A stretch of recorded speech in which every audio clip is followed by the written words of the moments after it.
When my husband of 35 years whispered another woman's name in his sleep, I swallowed the betrayal like bitter medicine. 3 months later, I was lying in an ICU bed, tubes down my throat, while his mistress stood over me and told my children I was already dead. That's when I realized life isn't just about surviving, it's about outliving your enemies. If you're watching this, subscribe now and tell me in the comments if you've ever had someone try to steal your life while you were still breathing. Trust me, what happens next will have you grabbing the popcorn. They say the coldest place on Earth isn't Antarctica, it's a hospital ICU at 3 in the morning. Everything is sterile white, metal, and unforgiving fluorescent light. The machines beep in rhythms that mock your heartbeat, reminding you with every pulse how fragile your grip on this world has become. I'd been in that ICU for 11 days. Pneumonia, they said at first. Then complications. Then a rare infection.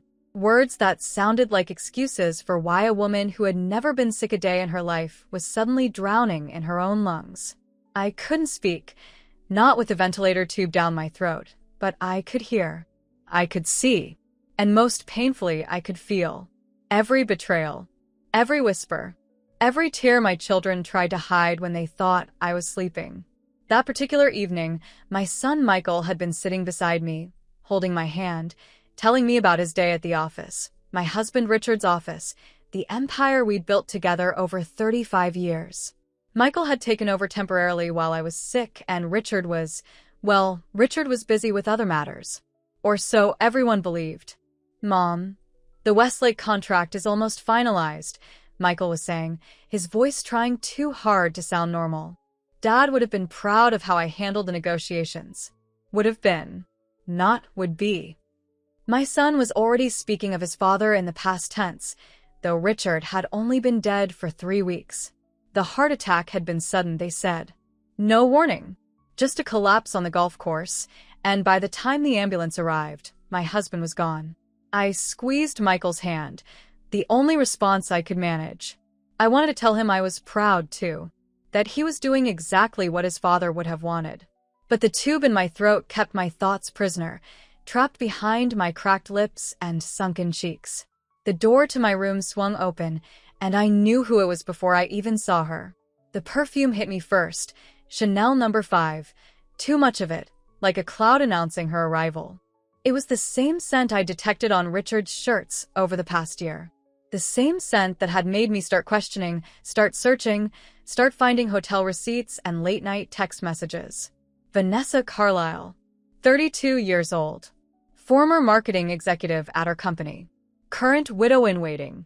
Oh, Michael, you're still here, she said, her voice dripping with practiced sympathy. You should go home and rest. I can sit with Eleanor for a while. Eleanor. Not Ellie, which is what everyone who loved me called me. Just Eleanor, formal and distant, as if we were barely acquainted. Michael stood up, hesitant. I don't know, Vanessa. The doctors said. The doctors said there's no change, she interrupted, placing her Hermes handbag, a gift from my husband, purchased with our money, on the visitor's chair. And you've been here all day. Your wife needs you at home. The children need you. Michael looked at me, guilt washing over his face. He had 3 young children at home, and his wife Jessica had been handling everything alone since Richard's death and my hospitalization. I'll come back first thing tomorrow, Mom, he promised, leaning down to kiss my forehead. Get some rest. As if I had a choice. As if I could do anything but lie there, trapped in my failing body, watching as this woman slithered her way into my family. The door closed behind Michael, and Vanessa's face changed instantly. The sympathetic smile vanished, replaced by cold calculation as she studied the machines monitoring my vital signs. She didn't sit down. Instead, she walked to the window, looking out at the city lights, her back to me. You're stubborn, Eleanor. I'll give you that, she said, not bothering to turn around. The doctors said you should have been gone days ago. Yet here you are, hanging on. I stared at her back, at the expensive silk blouse that hugged her figure, a figure Richard had clearly found irresistible. A figure that had nothing of the stretch marks from bearing 3 children, nothing of the slight softening that comes with 35 years of marriage and family dinners and Christmas cookies. But we both know it's just a matter of time, she continued, finally turning to face me. Her red lips curved into something that wasn't quite a smile. And I wanted to tell you something before you go. Woman to woman. She moved closer to my bed, leaning down until her face was just inches from mine. Close enough that I could see the perfect application of her makeup, the way her eyeliner winged just so at the corners. Close enough that I could smell the mint on her breath, masking what I suspected was an afternoon martini. I want you to know that I'll take good care of everything you're leaving behind, she whispered. Your house, your children, your company. Richard made sure of that. He may not have had time to change his will officially, but we had our arrangements. And when the lawyers get involved, well, she straightened up, smoothing her blouse. I have all the proof I need that Richard intended to leave everything to me. The machine monitoring my heart beeped a little faster, and Vanessa's eyes flickered to it, amused. Oh, don't get excited, she said. It's not good for what's left of your health. Besides, it's only fair, isn't it? I gave Richard something you couldn't anymore. Youth. Passion. A reason to wake up in the morning that wasn't about balance sheets and grandchildren's birthday parties. I wanted to scream. I wanted to rip the tube from my throat and tell her that Richard and I had built our fortune together, brick by brick. That while she was still learning her ABCs, I was working 16-hour days beside my husband, securing loans, charming clients, raising our children between conference calls. That passion comes in many forms, and the deepest kind isn't the flash fire of new romance, but the steady flame of partnership. But I could only lie there, tears sliding silently from the corners of my eyes into my gray hair splayed across the hospital pillow. The door opened again, and this time it was my daughter Amanda who entered, followed by my youngest son, Christopher. Amanda stopped short when she saw Vanessa standing over me. What are you doing here? Amanda asked, her voice tight.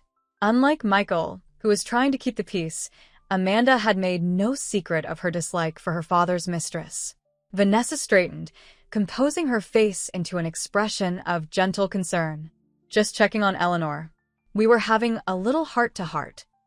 Christopher moved past both women to take my hand. At 28, he was the baby of the family, always the peacemaker. How are you feeling today, Mom? He asked, his eyes searching mine for any sign of improvement. I blinked twice, our code for I'm okay. It was a lie, but it was all I had to offer. The doctors say there's been no change. Vanessa volunteered, though no one had asked her. It might be time to start discussing options. Amanda's head snapped up. What options? What are you talking about?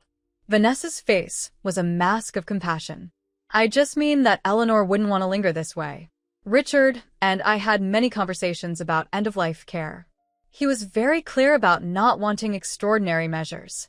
You had no right to discuss my mother's care with my father, Amanda said, her voice rising. You have no place in these decisions.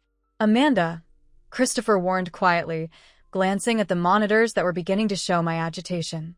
Vanessa's eyes hardened, though her smile never faltered.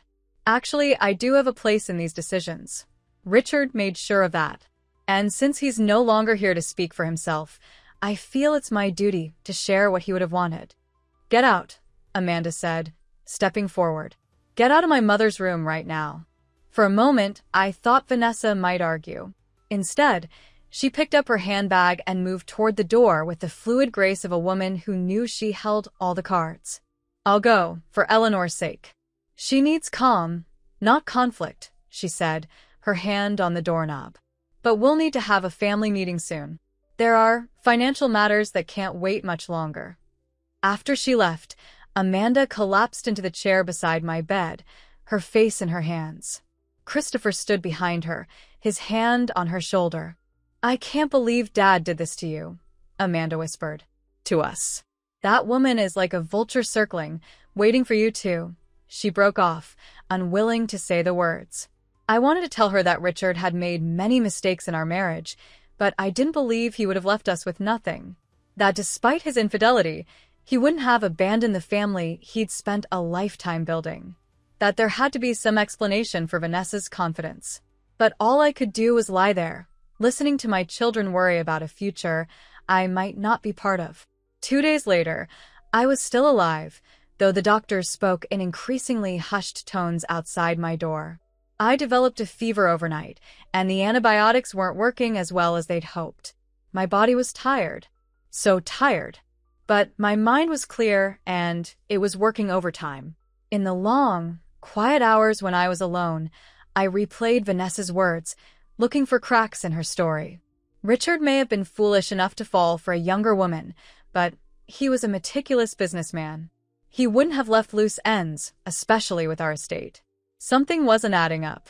It was during one of these quiet moments of contemplation that my old friend and our family lawyer, Thomas Harrington, came to visit. Thomas had been Richard's friend since college and our lawyer for over 30 years. He was the only person outside the family who knew every detail of our financial affairs. "Ellie," he said softly, taking the seat beside my bed. His face was grave, the lines around his eyes deeper than I remembered. "I wish I could say you're looking better."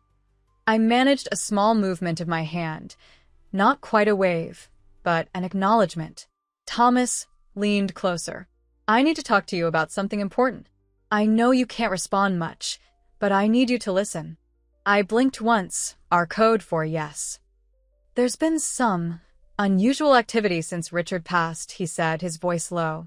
"Someone's been trying to access your joint accounts, the company trust funds, even the children's inheritances." My heart monitor betrayed my spike of alarm. "I've frozen what I can," Thomas continued, "but I'm hitting resistance from unexpected quarters. Richard made some changes in the months before he died. Signature authorizations I wasn't aware of. And there's talk of a new will." A new will? That would explain Vanessa's confidence. But Richard would have told me. Unless he was planning to leave me. The thought sent a chill through me that had nothing to do with my fever.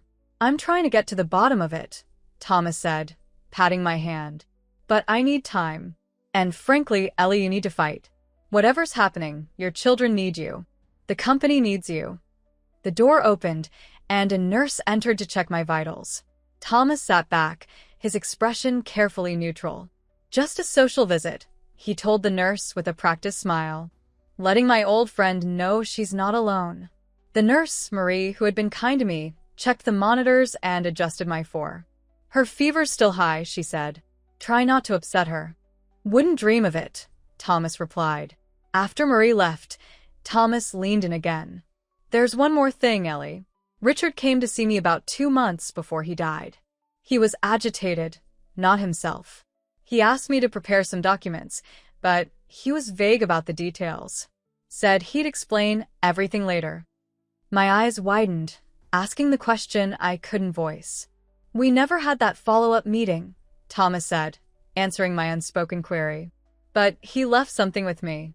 A sealed envelope with instructions that it was only to be opened if certain circumstances arose." He glanced at the door, then back at me. "I think those circumstances are upon us. I'm going to open that envelope tonight.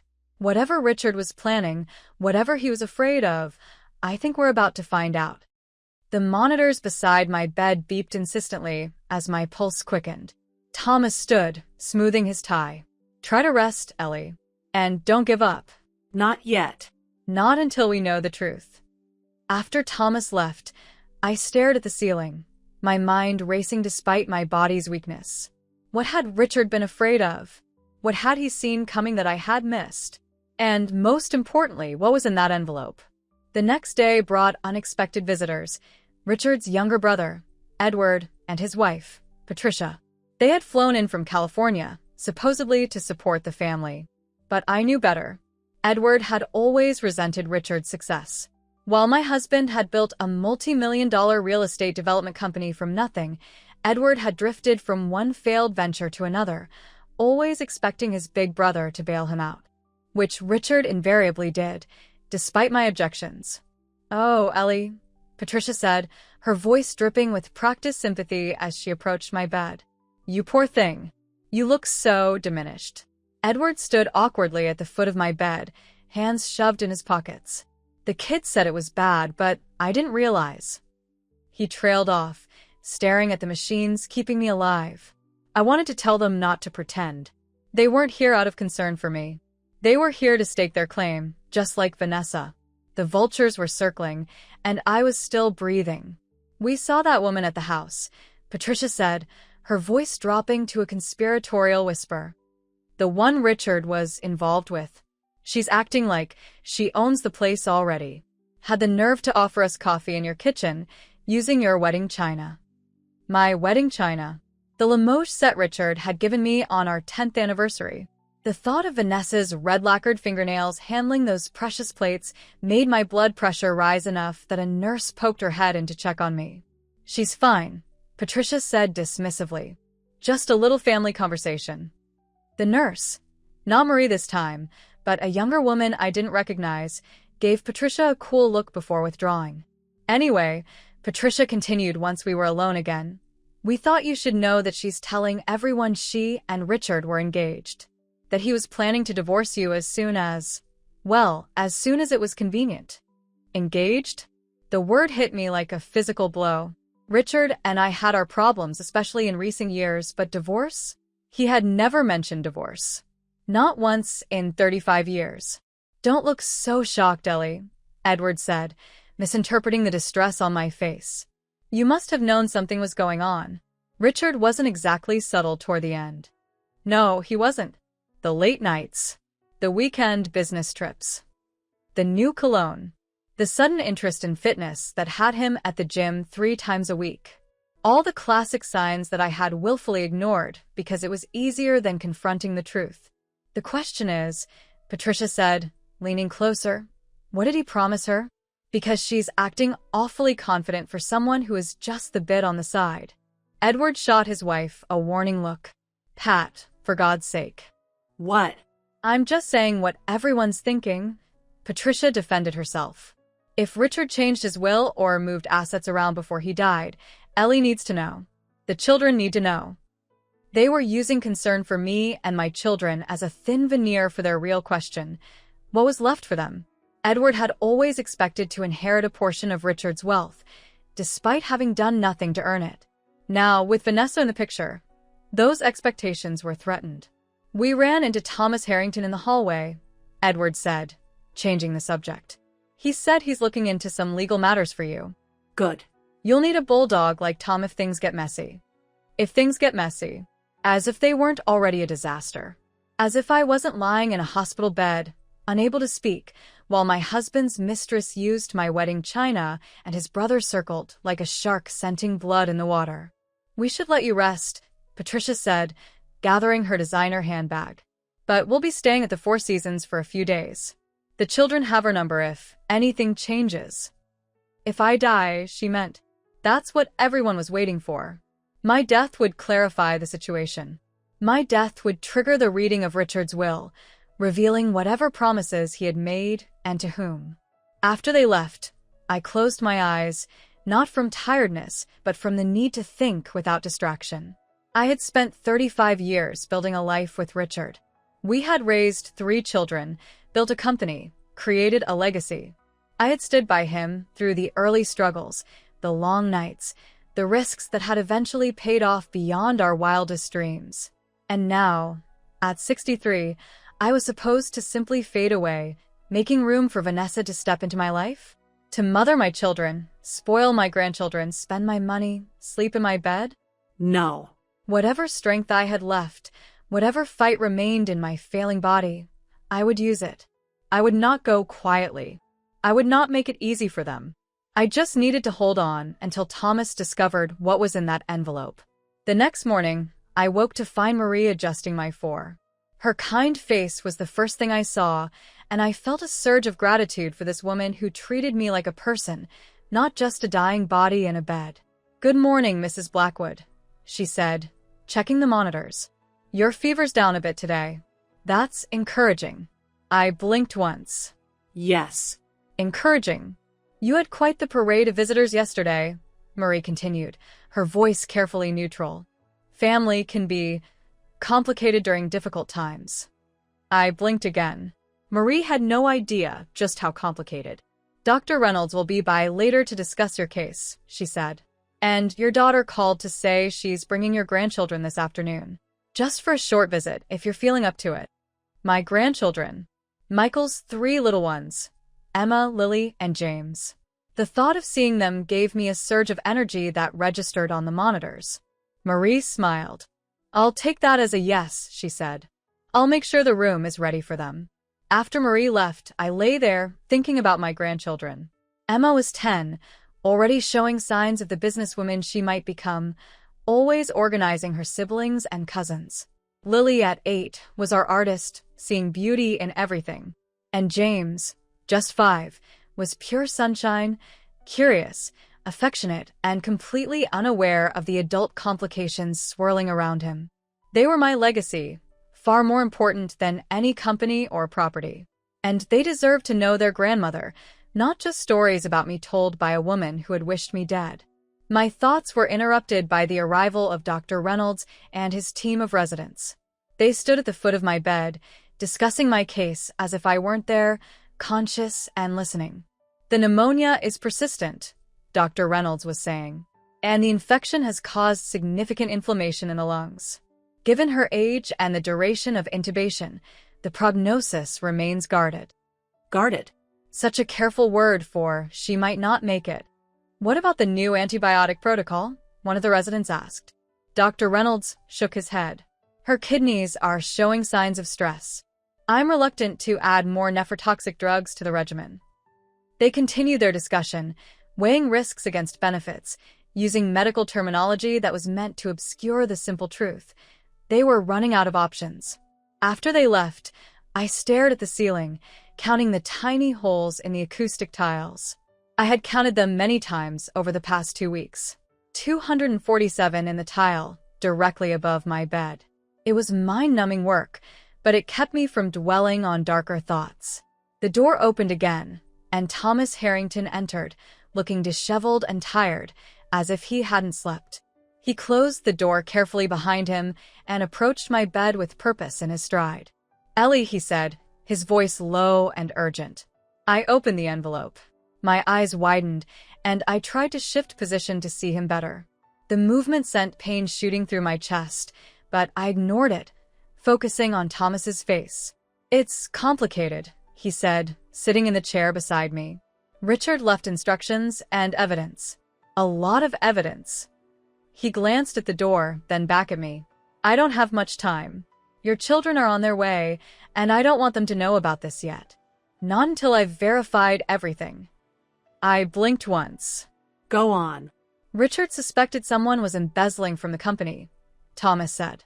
"Large sums, hidden in a complex web of fake projects and shell corporations.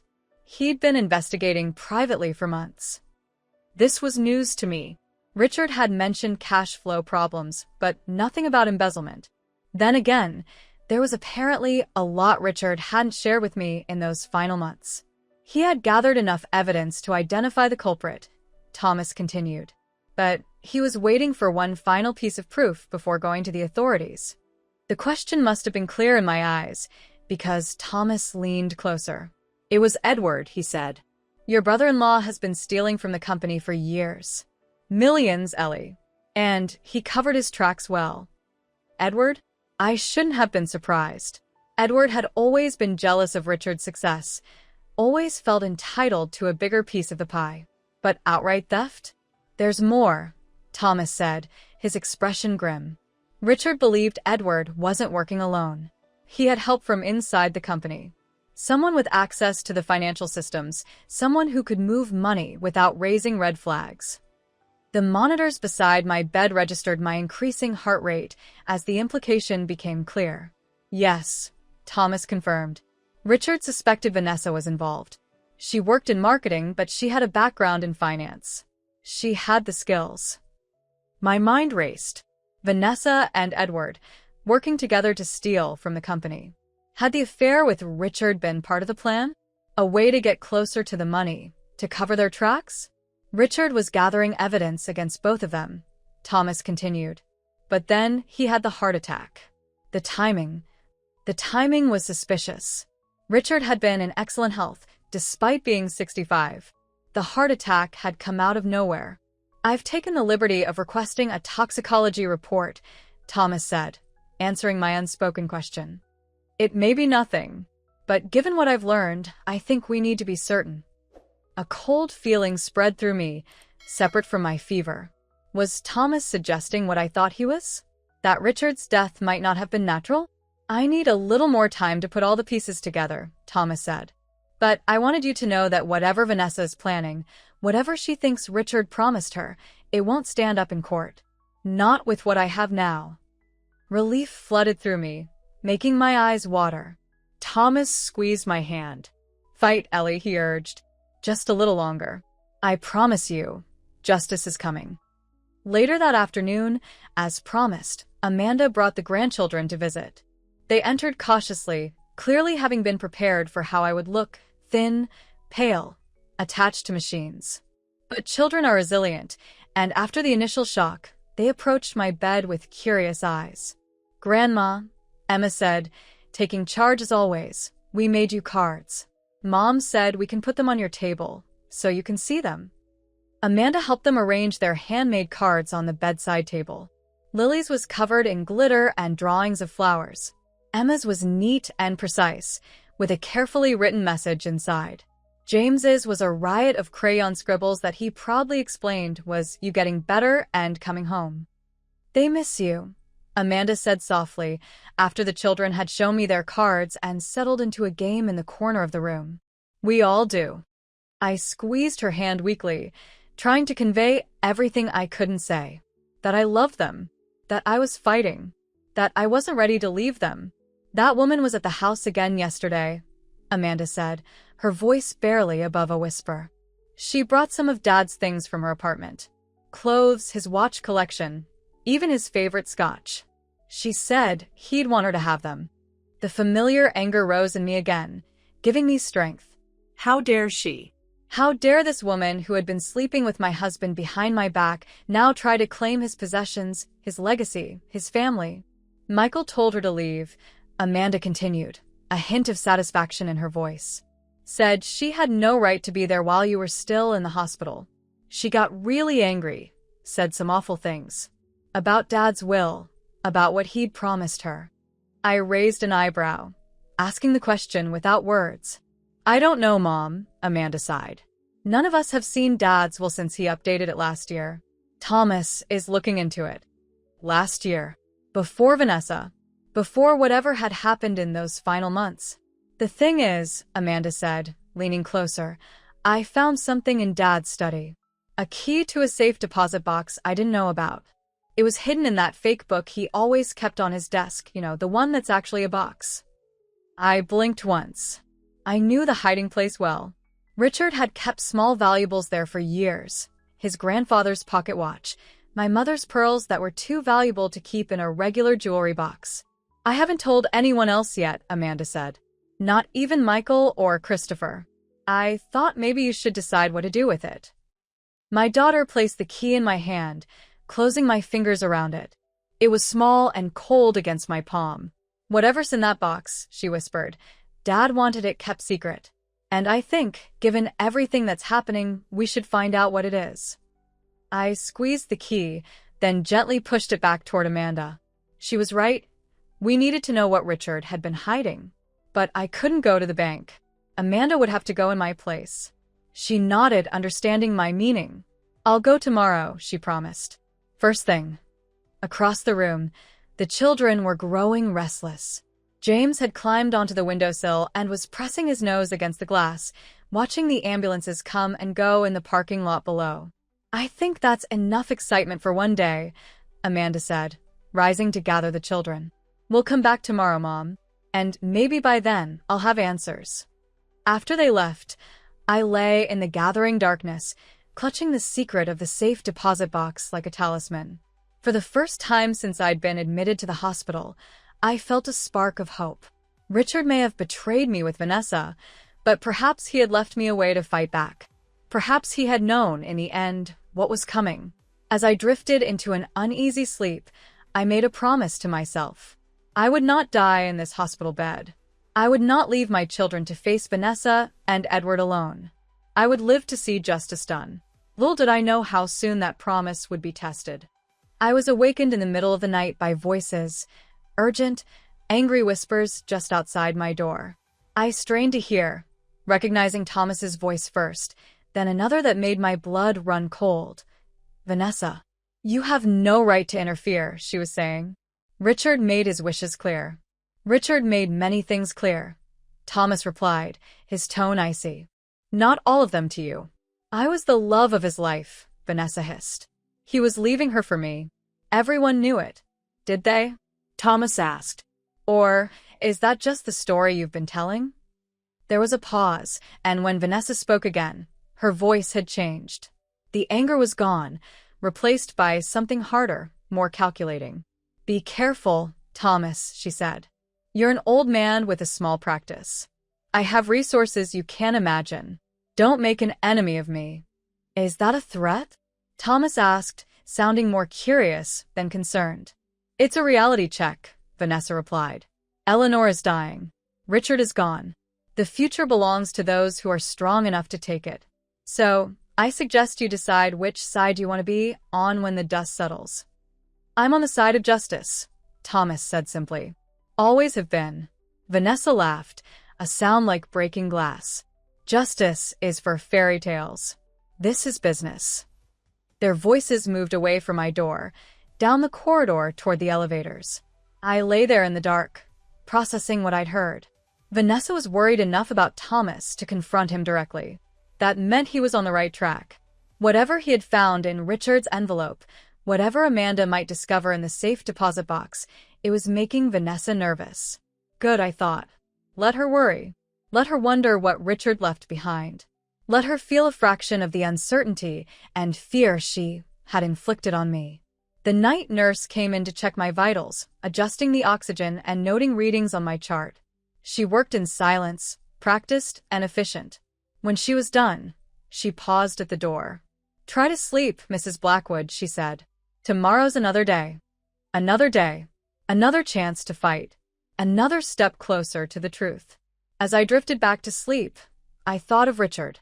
Not the Richard of the past year, who had lied and cheated and kept secrets, but the Richard the first had married 35 years ago.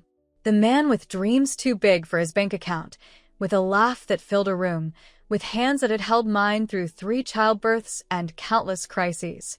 Had that man truly disappeared? Or had he left me one last gift, a way to protect myself and our children from the vultures now circling our life's work? Tomorrow I would find out, if I lived that long. Morning came with a change I hadn't expected. Dr. Reynolds arrived with Marie and another nurse, their faces serious, but with something like cautious optimism in their eyes.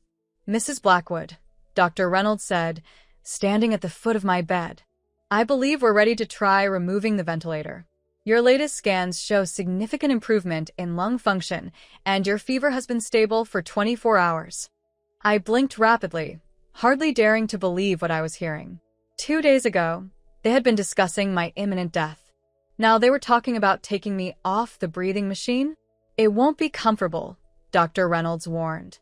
And there's no guarantee you'll be able to breathe on your own. But if we don't try soon, there could be long-term damage from the intubation itself. I blinked once, firmly. Yes, try. We'll proceed this afternoon, he said, making notes in my chart. If all goes well, we'll move you out of ICU by tomorrow. After they left, I lay there, my mind racing. The timing couldn't have been more critical. If I could speak again, if I could leave this bed, I could fight back against Vanessa and Edward. I could protect what was mine. But first, I had to survive the procedure. The hours crawled by as I waited. I thought about Amanda and the safe deposit box. What would she find? What had Richard hidden away? And Thomas, what else had he discovered in that envelope? Finally, in the late afternoon, the medical team returned. Marie stood by my side, her hand on my shoulder as Dr. Reynolds explained the process. We'll suction the tube, then deflate the cuff and remove it, he said. It will be uncomfortable, and your throat will be very sore afterward. You won't be able to talk much at first. I nodded slightly, showing I understood. Ready? Dr. Reynolds asked. I blinked once. As ready as I'd ever be. The procedure was as unpleasant as promised, a burning, scraping sensation as the tube that had kept me breathing for 2 weeks was finally pulled from my throat. I gagged and coughed, tears streaming down my face. Marie held a cup of ice chips to my lips, and the cool moisture was a blessed relief on my raw throat. Try to take slow, shallow breaths, Dr. Reynolds instructed, watching the monitors closely. Don't try to talk yet. I focused on breathing, each inhalation a victory, each exhalation a relief. My chest ached, and my throat felt like I'd swallowed broken glass, but I was breathing on my own. Excellent, Dr. Reynolds said after several minutes of observation. We'll keep the oxygen cannula in place, and you'll need to be monitored closely, but this is very promising. After most of the medical team left, Marie stayed behind to help me get more comfortable. She raised the head of my bed slightly and arranged the pillows to support my weakened body. You're doing great, she said, her voice warm with genuine approval. I've seen a lot of patients come through this ICU, Mrs. Blackwood, and not many have your fighting spirit. I tried to smile, though my facial muscles felt stiff from disuse. When Marie offered more ice chips, I managed to whisper, "Thank you." The words were barely audible, a raspy ghost of my normal voice. But they were mine. After 2 weeks of enforced silence, I had found my voice again. Easy now, Marie cautioned. Your vocal cords need time to recover. Just because you can speak doesn't mean you should overdo it. I nodded, understanding. I would save my strength, save my voice for when it mattered most. And something told me that moment was coming soon. I must have dozed off, because the next thing I knew, Amanda was standing beside my bed, her face alight with surprised joy. Mom. They took the tube out. Why didn't you tell us they were doing this today? I smiled weakly. Surprise, I whispered. Amanda's eyes filled with tears. Oh, Mom, it's so good to hear your voice, even like this. She took my hand, squeezing it tightly. I have news, she said, lowering her voice and glancing toward the door. I went to the bank this morning. My eyes widened, and I leaned forward slightly, ignoring the pain in my chest. The safe deposit box, Amanda continued. It was full of documents. Financial records, photographs, even a USB drive. I took everything to Thomas. He's going through it all now. What kind of documents? I managed to ask, each word an effort. Evidence, Amanda said. Dad was building a case against someone. There were surveillance photos of Edward meeting with people, records of wire transfers, printouts of emails. She shook her head, still processing it all. Thomas thinks it's enough to go to the authorities. A surge of vindication went through me. Richard hadn't completely betrayed me after all. He had been gathering evidence, preparing to expose Edward's crimes. But why hadn't he told me? Why keep me in the dark? There's something else, Amanda said, her expression troubled. There were photos of Vanessa too, but not with Edward. With someone else, someone I didn't recognize. Who? I whispered. Thomas is trying to identify him now, Amanda said. But whoever he is, they looked intimate. Very intimate. And the timestamps on the photos, they're from when she was supposedly with Dad. So Vanessa had been playing her own game, using Richard for one purpose while involved with someone else for another. The pieces were starting to fall into place, but the picture they formed was uglier than I had imagined. What about the will? I asked, my throat burning with the effort of speaking. Amanda's face clouded. That's the thing, Mom. There was a new will in the box, dated just 3 weeks before Dad died. It leaves everything to you, with provisions for us kids after you're gone. Nothing for Vanessa. Nothing for Edward. Relief washed over me, so powerful it brought tears to my eyes. Richard hadn't betrayed us in the end. Whatever his relationship with Vanessa, he hadn't been planning to leave her our life's work. But, Amanda continued, hesitation in her voice, Thomas says there's another will being presented by Vanessa's lawyer. One that supposedly supersedes Dad's last official will. It leaves her controlling interest in the company and the house. It's dated 1 week before he died. Forgery, I whispered, with as much force as my damaged throat could muster. Amanda nodded. That's what Thomas thinks too. But proving it won't be easy. Especially since... She trailed off, biting her lip. Since what? I prompted, though I had a sinking feeling I knew what she was going to say. Since the only witness who signed it is Edward, Amanda finished. Convenient, isn't it? So that was their game. Edward and Vanessa, working together to steal not just from the company through embezzlement, but everything through a forged will. With Richard gone, and me expected to follow shortly, who would be left to challenge them? When will Thomas be here? I asked, eager to hear what else he had discovered. Later tonight, Amanda said. He wanted to finish analyzing everything from the safe deposit box first. He said it's better if he has the complete picture before he talks to you. I nodded, understanding. Thomas was being thorough, as always. He wouldn't make accusations without solid evidence. You should rest now, Amanda said, noticing my exhaustion. Save your strength. Thomas said this is going to get ugly before it gets better. Ugly I could handle. I had been living in an ugly reality for 2 weeks. What I couldn't abide was injustice, seeing Edward and Vanessa profit from their betrayal while my children lost their inheritance. After Amanda left, promising to return with Michael and Christopher in the morning, I stared out the window at the deepening twilight. For the first time since being admitted to the hospital, I felt something like hope. I was breathing on my own. I had my voice back, weak as it was. And most importantly, I had evidence that could expose Edward and Vanessa's scheme. But I knew enough about desperate people to understand that this made me more of a threat than ever. As my condition improved, so did the danger I faced. If they had been willing to forge documents when they thought I was dying, what would they do now that I was recovering? I needed to be careful. I needed to be smart. And above all, I needed to be ready for whatever came next. The night passed quietly, with nurses coming in every hour to check my vital signs and make sure I was still breathing comfortably on my own.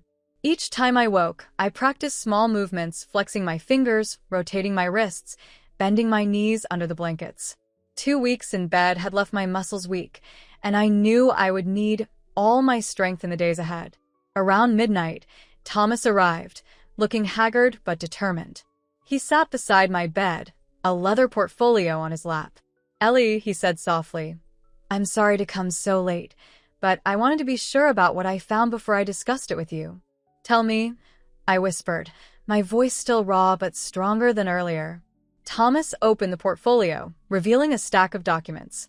Richard was more thorough than I could have imagined, he said. He'd been suspicious of Edward for over a year, ever since the discrepancies in the Westlake project first appeared. The Westlake project, a luxury condominium development that had gone significantly over budget last year. Richard had been frustrated by the cost overruns, but I hadn't realized he suspected actual theft. He hired a private investigator, Thomas continued. Very discreetly. The PI followed Edward for months, documenting meetings with offshore banking representatives, shell company directors, even known associates of the Reeves family. I raised an eyebrow at the mention of the Reeves family. They were our main competitors in the luxury real estate market, and there was no love lost between them and Richard. Yes, Thomas confirmed, seeing my reaction. It appears Edward was selling company information to the Reeves. Project bids, client lists, financial projections, anything that would give them an edge against Blackwood developments. Traitor, I whispered, anger giving strength to my voice. It gets worse, Thomas said grimly. The embezzlement wasn't just Edward. He had help from inside the company, access to accounts and systems he shouldn't have had. Vanessa? I guessed. Thomas shook his head. Not directly. She was involved, but she wasn't the one with access. It was Charlotte Watson. Charlotte? Our longtime accountant, who had been with the company almost from the beginning. I couldn't hide my shock. Charlotte had been like family. She had attended our children's weddings, sent gifts when the grandchildren were born. I know, Thomas said, reading my expression. Richard couldn't believe it either. That's why he was so careful with his investigation. He needed absolute proof before confronting someone he trusted for 30 years. Why? I asked, the betrayal cutting deep. Why would Charlotte do this? Thomas sighed. Money, primarily. She has a gambling problem that's gotten worse over the years. But there was another factor. She and Edward had a relationship years ago, before you and Richard even met Edward's wife, Patricia. Apparently, Old flames die hard. The revelation was staggering. Charlotte and Edward? I had never suspected, never seen even a hint of special affection between them. They had hidden it well all these years. What about Vanessa? I asked, struggling to fit her into this increasingly complex puzzle. Vanessa was a late addition to their scheme, Thomas explained. Edward recruited her about 18 months ago, after meeting her through a mutual acquaintance. Her job was to get close to Richard, to distract him while they continued siphoning money from the company. And the other man? I asked, remembering what Amanda had said about the photos. Marcus Reeves, Thomas said, confirming my worst suspicions. The youngest son of the Reeves family. Vanessa has been seeing him all along, even while involved with Richard. She was feeding information to both the Reeves and to Edward. A double agent. Using my husband, betraying him to both Edward and our business rivals. The depths of the deception were almost too much to comprehend. The forged will. I prompted. Thomas nodded, pulling out a document from his portfolio. Created after Richard's death, but backdated. The signature is good. They probably used a genuine signature from another document and transferred it. But the witness signatures are problematic. Edward's is genuine, of course, but the second witness is supposedly Gregory Withers. Our gardener? I asked, surprised. Yes. Except Gregory has been in Mexico visiting his daughter for the past 3 months. He wasn't even in the country when this will was supposedly signed. A rookie mistake. They had chosen a witness they thought wouldn't be questioned, not realizing he had an airtight alibi for the date in question. So we can prove the will is fake, I said, relief washing over me. What about the embezzlement? The evidence Richard gathered is substantial, Thomas said. Bank records, transfer authorizations, even recordings of conversations between Edward and Charlotte discussing the scheme. And with what we found in the safe deposit box, we have more than enough to go to the authorities. When? I asked, eager to see justice done. That's the question, Thomas said, his expression grave. The timing is delicate. If we move too soon, they might destroy evidence we don't yet have. If we wait too long, they could transfer more assets beyond our reach. He leaned forward, his voice dropping even lower. There's another consideration, Ellie. Your safety. You think they'd hurt me? I asked, though the question felt absurd. These were people I had known for years, had welcomed into my home, had trusted with my family's future. I think $3 million has disappeared from company accounts in the past week alone, Thomas said grimly. I think Edward and Vanessa are moving quickly now, trying to secure as much as they can before questions start being asked. And I think desperate people do desperate things when cornered. The implications were chilling. If Richard's heart attack hadn't been natural, if someone had ensured he wouldn't live to expose their scheme, then my miraculous recovery might be seen as an inconvenient obstacle to be removed. What do we do? I asked, my voice stronger now, fueled by determination. We need to move you somewhere safe, Thomas said. Somewhere they wouldn't think to look. Then we go to the authorities with everything we have. No, I said, surprising myself with the firmness in my voice. No more hiding. No more running. Thomas looked at me with concern. Ellie, be reasonable. You're just starting to recover. You're in no condition to confront them directly. I'm not suggesting a confrontation, I clarified. I'm suggesting a trap. Thomas's eyebrows rose. What kind of trap? One they won't see coming, I said, a plan already forming in my mind. One that uses their own greed and arrogance against them. For the next hour, Thomas and I spoke in hushed voices, refining the plan. It was risky, yes. It required perfect timing and a bit of theater. But if it worked, Edward and Vanessa would expose themselves more thoroughly than any investigation could manage. Are you sure about this? Thomas asked when we had finalized the details. There are safer ways to handle this. I'm sure, I said, my voice raspy but resolute. I've spent 2 weeks listening to them plan my funeral while I was still breathing. Now it's my turn. Thomas nodded, recognizing the steel in my voice. He gathered his documents, tucking them safely back into his portfolio. I'll make the arrangements, he said, standing to leave. Try to rest. You'll need your strength for what's coming. After Thomas left, I closed my eyes, not to sleep but to think. The pieces of the puzzle were coming together, revealing a picture of betrayal more complex than I had imagined. Charlotte, Edward, Vanessa, even the Reeves family, all conspiring against Richard and me, against the company we had built, against the legacy we had created for our children. But they had made a critical mistake. They had assumed I was as good as dead. They had planned for my silence, my absence, my surrender. They hadn't planned for my survival. And they certainly hadn't planned for my revenge. The next morning, Dr. Reynolds arrived with news that exceeded even my cautious hopes. "Mrs. Blackwood, your latest tests are remarkably encouraging," he said, reviewing my chart. "Your oxygen levels have remained stable overnight, and the infection markers in your blood work are significantly reduced. I believe we can move you out of ICU today." "To a regular room?" I asked, my voice still rough but stronger with each passing hour. "Yes, on the medical floor," he confirmed. "You'll still need monitoring and respiratory therapy, but you no longer require intensive care." "When can I go home?"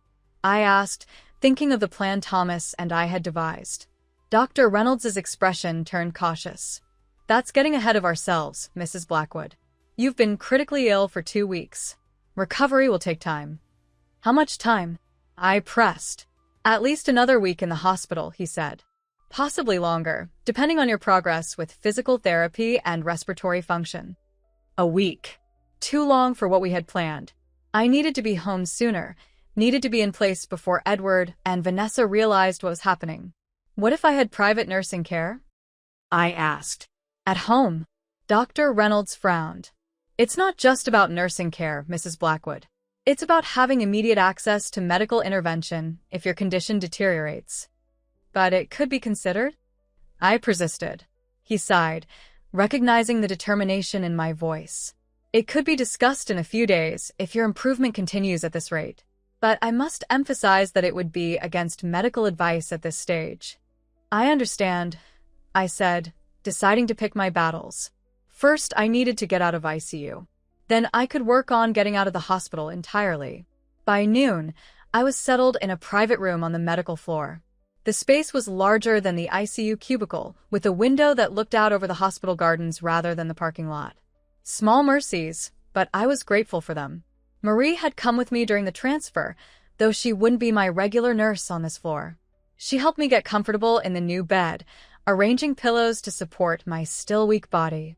"You've made amazing progress," she said, adjusting the oxygen cannula in my nose. "But don't push yourself too hard. Recovery isn't a sprint, it's a marathon." "I've never been much for running," I said, managing a small smile. "But I've always been stubborn." "That stubbornness has served you well," Marie replied, returning my smile. "It's what kept you alive when the odds were against you." After she left, I took stock of my new surroundings. The medical floor was quieter than the ICU, with fewer machines and less constant monitoring.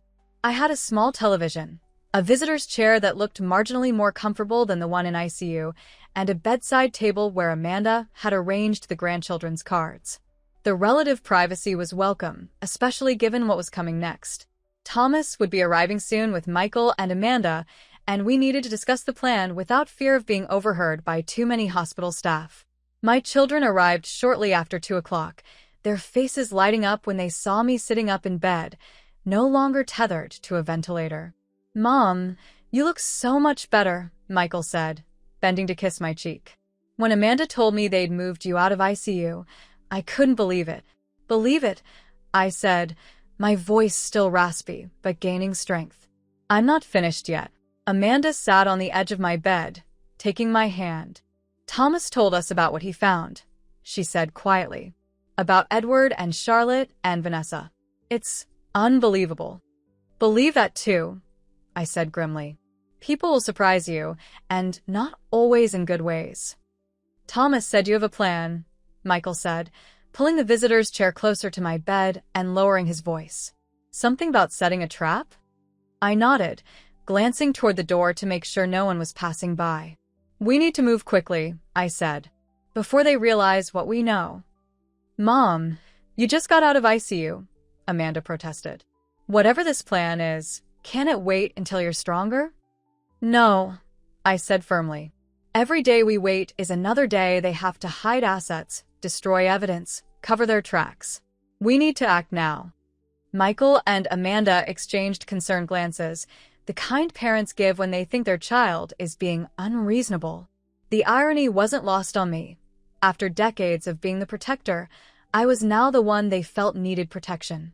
Just hear me out, I said, using the tone that had always commanded attention in our household. Then you can tell me if you think it's too risky. I laid out the plan Thomas and I had developed, watching their expressions shift from concern to surprise to reluctant admiration. By the time I finished, they were both sitting in thoughtful silence. It could work, Michael finally said, but the timing would have to be perfect. And you would have to be there in person, Amanda added, still looking worried. There's no way Dr. Reynolds will discharge you that soon. Leave Dr. Reynolds to me, I said, more confidently than I felt. The important question is, are you both willing to play your parts? Michael nodded without hesitation. After what they tried to do to you, to all of us. Absolutely. Amanda took longer to respond, weighing the risks against the potential rewards. Always my cautious child, the one who looked before she leaped. It's dangerous, Mom, she finally said. If they really were involved in Dad's death. All the more reason to make sure they face justice, I interrupted. For your father, if not for me. Amanda sighed, recognizing the determination in my voice. All right, she agreed. But we take precautions. Security cameras, witnesses, maybe even police on standby. Agreed, I said, relieved to have both my children on board. Thomas is handling those details. Nothing will be left to chance. What about Christopher? Michael asked. Should we tell him? I considered the question carefully. Christopher, my youngest, had always been the most sensitive of my children, the most easily hurt by family conflict. He was also the worst at keeping secrets. His expressive face revealed everything he was thinking. Not yet, I decided. Let's wait until everything is in place. The less he has to pretend, the better. Michael and Amanda nodded, understanding my reasoning. Christopher's genuine shock when the trap was sprung would only make our plan more convincing. Thomas will be here at 4 to discuss the final arrangements, I said. In the meantime, I need you both to act normally. Go to the office, check in with Charlotte as usual. Don't give any indication that we suspect anything. What about Vanessa? Amanda asked, her voice hardening at the name. She's been calling me nonstop, asking about your condition, when you might be released, if you've updated your will since Dad died. Tell her I'm still very weak, I instructed, that the doctors are concerned about my recovery. Let her think I'm still 1 foot in the grave. It will make her less cautious. Michael shook his head, a mixture of anger and disbelief on his face. I still can't believe she thought she could get away with this. That any of them did. People will convince themselves of anything when there's enough money involved, I said, thinking of the $3 million that had disappeared in just the past week. And they almost did get away with it. If I hadn't survived. But you did survive, Amanda said firmly, squeezing my hand. And now they're going to wish you hadn't. A nurse appeared in the doorway, carrying a tray with medication and a small cup of water. Time for your pain management, Mrs. Blackwood, she announced. And then respiratory therapy will be in to work with you. Michael and Amanda stood, recognizing the signal that our private conversation was over. We'll be back with Thomas at 4, Michael said, bending to kiss my cheek again. Try to rest until then. And don't worry, Amanda added. We'll handle everything at the office. No one will suspect a thing. After they left, I took the medication the nurse offered, grimacing at the bitter taste. The pain in my chest and throat was manageable but constant, a reminder of how close I had come to death. But the physical pain was nothing compared to the ache of betrayal, the knowledge that people I had trusted had been plotting against me, against my family, for months or even years. Charlotte, who had sat at my dining table countless times, who had held my first grandchild in her arms and pronounced her beautiful. Edward, my husband's brother, who had borrowed money from us more times than I could count, always with promises to do better, be better. And Vanessa, who had worked in our company, accepted our mentorship, all while plotting to steal everything we had built. The medication began to take effect, dulling the edges of my pain and making my eyelids heavy. I closed my eyes, not to sleep, but to conserve my strength. I would need every ounce of it for what was coming. In my mind, I replayed every slight, every suspicious moment, every warning sign I had missed over the past year. The pieces had been there all along, but I had been too trusting, too secure in the belief that family and longtime associates would never betray us so completely. Never again, I promised myself as I drifted into a light doze. Never again would I mistake politeness for loyalty, familiarity for trustworthiness. The world was full of Vanessas and Edwards and Charlottes, people who smiled while they slipped the knife between your ribs. But they had made one critical mistake. They had assumed that because I was old, because I was sick, because I was a woman who had spent decades in the background while my husband took the spotlight, that I would be an easy target. They were about to learn just how wrong they were. Thomas arrived precisely at 4 o'clock, carrying his leather portfolio and a small duffel bag. Michael and Amanda arrived moments later, closing the door behind them to ensure our privacy. "How are you feeling, Ellie?" Thomas asked, setting the duffel bag on the foot of my bed. "Like I've been hit by a truck," I admitted. "But I'm breathing, and I'm thinking clearly. That's enough for now." "Good, because we need to move quickly," Thomas said, opening his portfolio. "Things are accelerating at the company. Charlotte processed 3 large wire transfers this morning, all to offshore accounts. And Edward has called an emergency board meeting for tomorrow afternoon." "A board meeting?" Michael asked, alarmed. "On what authority?" "As acting CEO," Thomas said grimly. "He's claiming that with Richard gone and you incapacitated, Ellie, the company needs immediate leadership. And since he's a Blackwood by blood, he has no right," I said, anger giving strength to my voice. "The board wouldn't accept him." "Some might," Thomas countered, "especially those who don't know the full picture.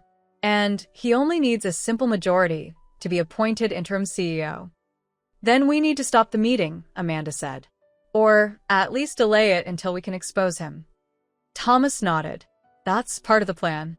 Michael, as current interim head of operations, you have the authority to postpone board meetings for up to 72 hours without explanation. I suggest you exercise that authority immediately." Michael nodded, already pulling out his phone. "I'll call Warren Jenkins right now. As board chairman, he can make it official." While Michael stepped into the hallway to make the call, Thomas turned to Amanda. "Were you able to secure the passwords I asked for?" Amanda nodded, pulling a folded paper from her purse. "All of them. Dad's email, his private server access, even the security system for the house. It wasn't easy. Some were in his personal files, others I had to get from IT on various pretexts." "Excellent," Thomas said, taking the paper and glancing over it before tucking it into his portfolio. "And the security arrangements for the house?" "All set," Amanda confirmed. "I told the security company we needed extra monitoring due to Mom's impending return. They've installed additional cameras in the foyer, Richard's study, and the main living areas. The feed goes directly to a secure server that only we can access." "Perfect," Thomas said, turning his attention to the duffel bag. "Now, Ellie, I've brought some things you'll need for the next phase." He unzipped the bag, revealing a sleek laptop, a burner phone, and what appeared to be legal documents. "The laptop is secure and untraceable," he explained. "You can use it to monitor the security feeds from the house and communicate with us without risk of interception. The phone is similarly secure. Only the 3 of us will have the number." I nodded, impressed by his thoroughness. "The documents," Thomas continued, "are the coup de grace. Affidavits from the private investigator Richard hired, statements from bank officials documenting the suspicious transfers, even a sworn statement from Gregory Withers confirming he was out of the country when he supposedly witnessed the will." "Is this enough to go to the police?" I asked, looking at the substantial stack of papers. "Almost," Thomas said. "What we need is the smoking gun. Proof that ties all 3 of them together in a conspiracy that can't be explained away as a series of misunderstandings or coincidences." And that's where the trap comes in, I said, understanding. Exactly, Thomas confirmed. If we can get them to incriminate themselves on camera, with witnesses present, the case becomes airtight. Michael returned, slipping his phone back into his pocket. It's done, he said. Warren agreed to postpone the board meeting until Friday. He wasn't happy about it, but he didn't ask too many questions. Friday, I repeated. That gives us 3 days.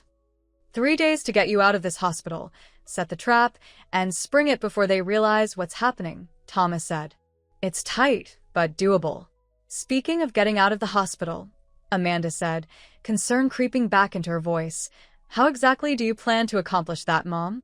Dr. Reynolds was very clear about you needing at least another week here. I smiled, a plan already formed. Leave Dr. Reynolds to me, I repeated. By this time tomorrow, I'll be home. Thomas looked skeptical.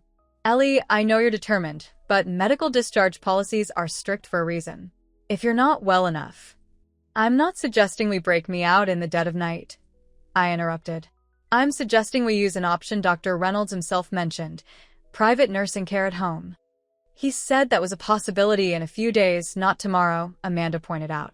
He'll change his mind, I said confidently, especially when he learns that the stress of being in the hospital is hindering my recovery. Michael and Amanda exchanged glances, recognizing the tone in my voice. It was the same one I had used when they were children, and I had made up my mind about something. It was non-negotiable. All right, Thomas conceded. But you'll need medical supervision at home. Someone we can trust. Marie, I said without hesitation. The ICU nurse who's been caring for me. She's trustworthy, discreet, and she knows my condition better than anyone. Is she available for private duty? Thomas asked. She mentioned she does private nursing on her days off, I said. And she's off for the next 3 days. Convenient, Thomas remarked, looking impressed. I'll make the arrangements. Offer her a substantial bonus for the short notice. Now, I said, feeling stronger despite the late hour and the exertion of our planning session, let's go through the trap step by step. I want no surprises, no loose ends. For the next hour, we refined the details of our plan. Who would be where, what would be said, how the evidence would be gathered. By the time we finished, the sun was setting outside my window, casting long shadows across the hospital gardens. It's risky, Thomas said, closing his portfolio. But if it works, they'll never know what hit them. It will work, I said with conviction. Because they think they've already won. Pride comes before a fall, and they're about to fall very, very hard. After Thomas and my children left, I lay back against the pillows, exhausted but exhilarated. For 2 weeks, I had been helpless, voiceless, at the mercy of machines and medications and the cruelty of those who thought I was as good as dead. Now the tables were turning. Now I was the one with a plan, with allies, with determination that burned hotter than any fever. As darkness fell outside my window, I closed my eyes, not in surrender, but in preparation. Tomorrow would bring the beginning of the end for those who had betrayed my family. Tomorrow, the trap would be set, and I would be the bait. Morning arrived with a steely determination settling in my bones. Today was the day I would leave this hospital, return to my home, and begin the process of reclaiming everything that was rightfully mine. The first hurdle was Dr. Reynolds, who arrived promptly at 8 for his morning rounds. He looked pleased with my progress until I mentioned my desire to continue my recovery at home. Mrs. Blackwood, he said, his expression shifting from satisfaction to concern, while your improvement has been remarkable, you're nowhere near ready for discharge. Your lungs are still compromised, you're extremely weak from muscle atrophy, and you require regular respiratory therapy. I had anticipated his objections and prepared my counter-arguments. I understand your concerns, doctor, I said, my voice still raspy, but stronger than the day before. But I've arranged for private nursing care. Marie from the ICU has agreed to take the case. I'll have round-the-clock monitoring, and I'll follow all your recommendations for therapy and medication. Dr. Reynolds shook his head. It's not just about the care, Mrs. Blackwood. It's about immediate access to emergency intervention if your condition deteriorates. I live less than 10 minutes from the hospital, I pointed out. And staying here is affecting my mental health. The stress, the constant disruptions, the lack of familiar surroundings, it's hindering my recovery. Mental health is important, Dr. Reynolds acknowledged, but not at the expense of physical safety. I decided it was time to play my final card. Doctor, I said, meeting his gaze directly, I've been a patient in this hospital for over 2 weeks. During that time, I've cooperated with every treatment, every procedure, every indignity. I've fought to survive when many thought I wouldn't. Now I'm asking for the chance to continue that fight in my own home, on my own terms. I paused, letting my words sink in.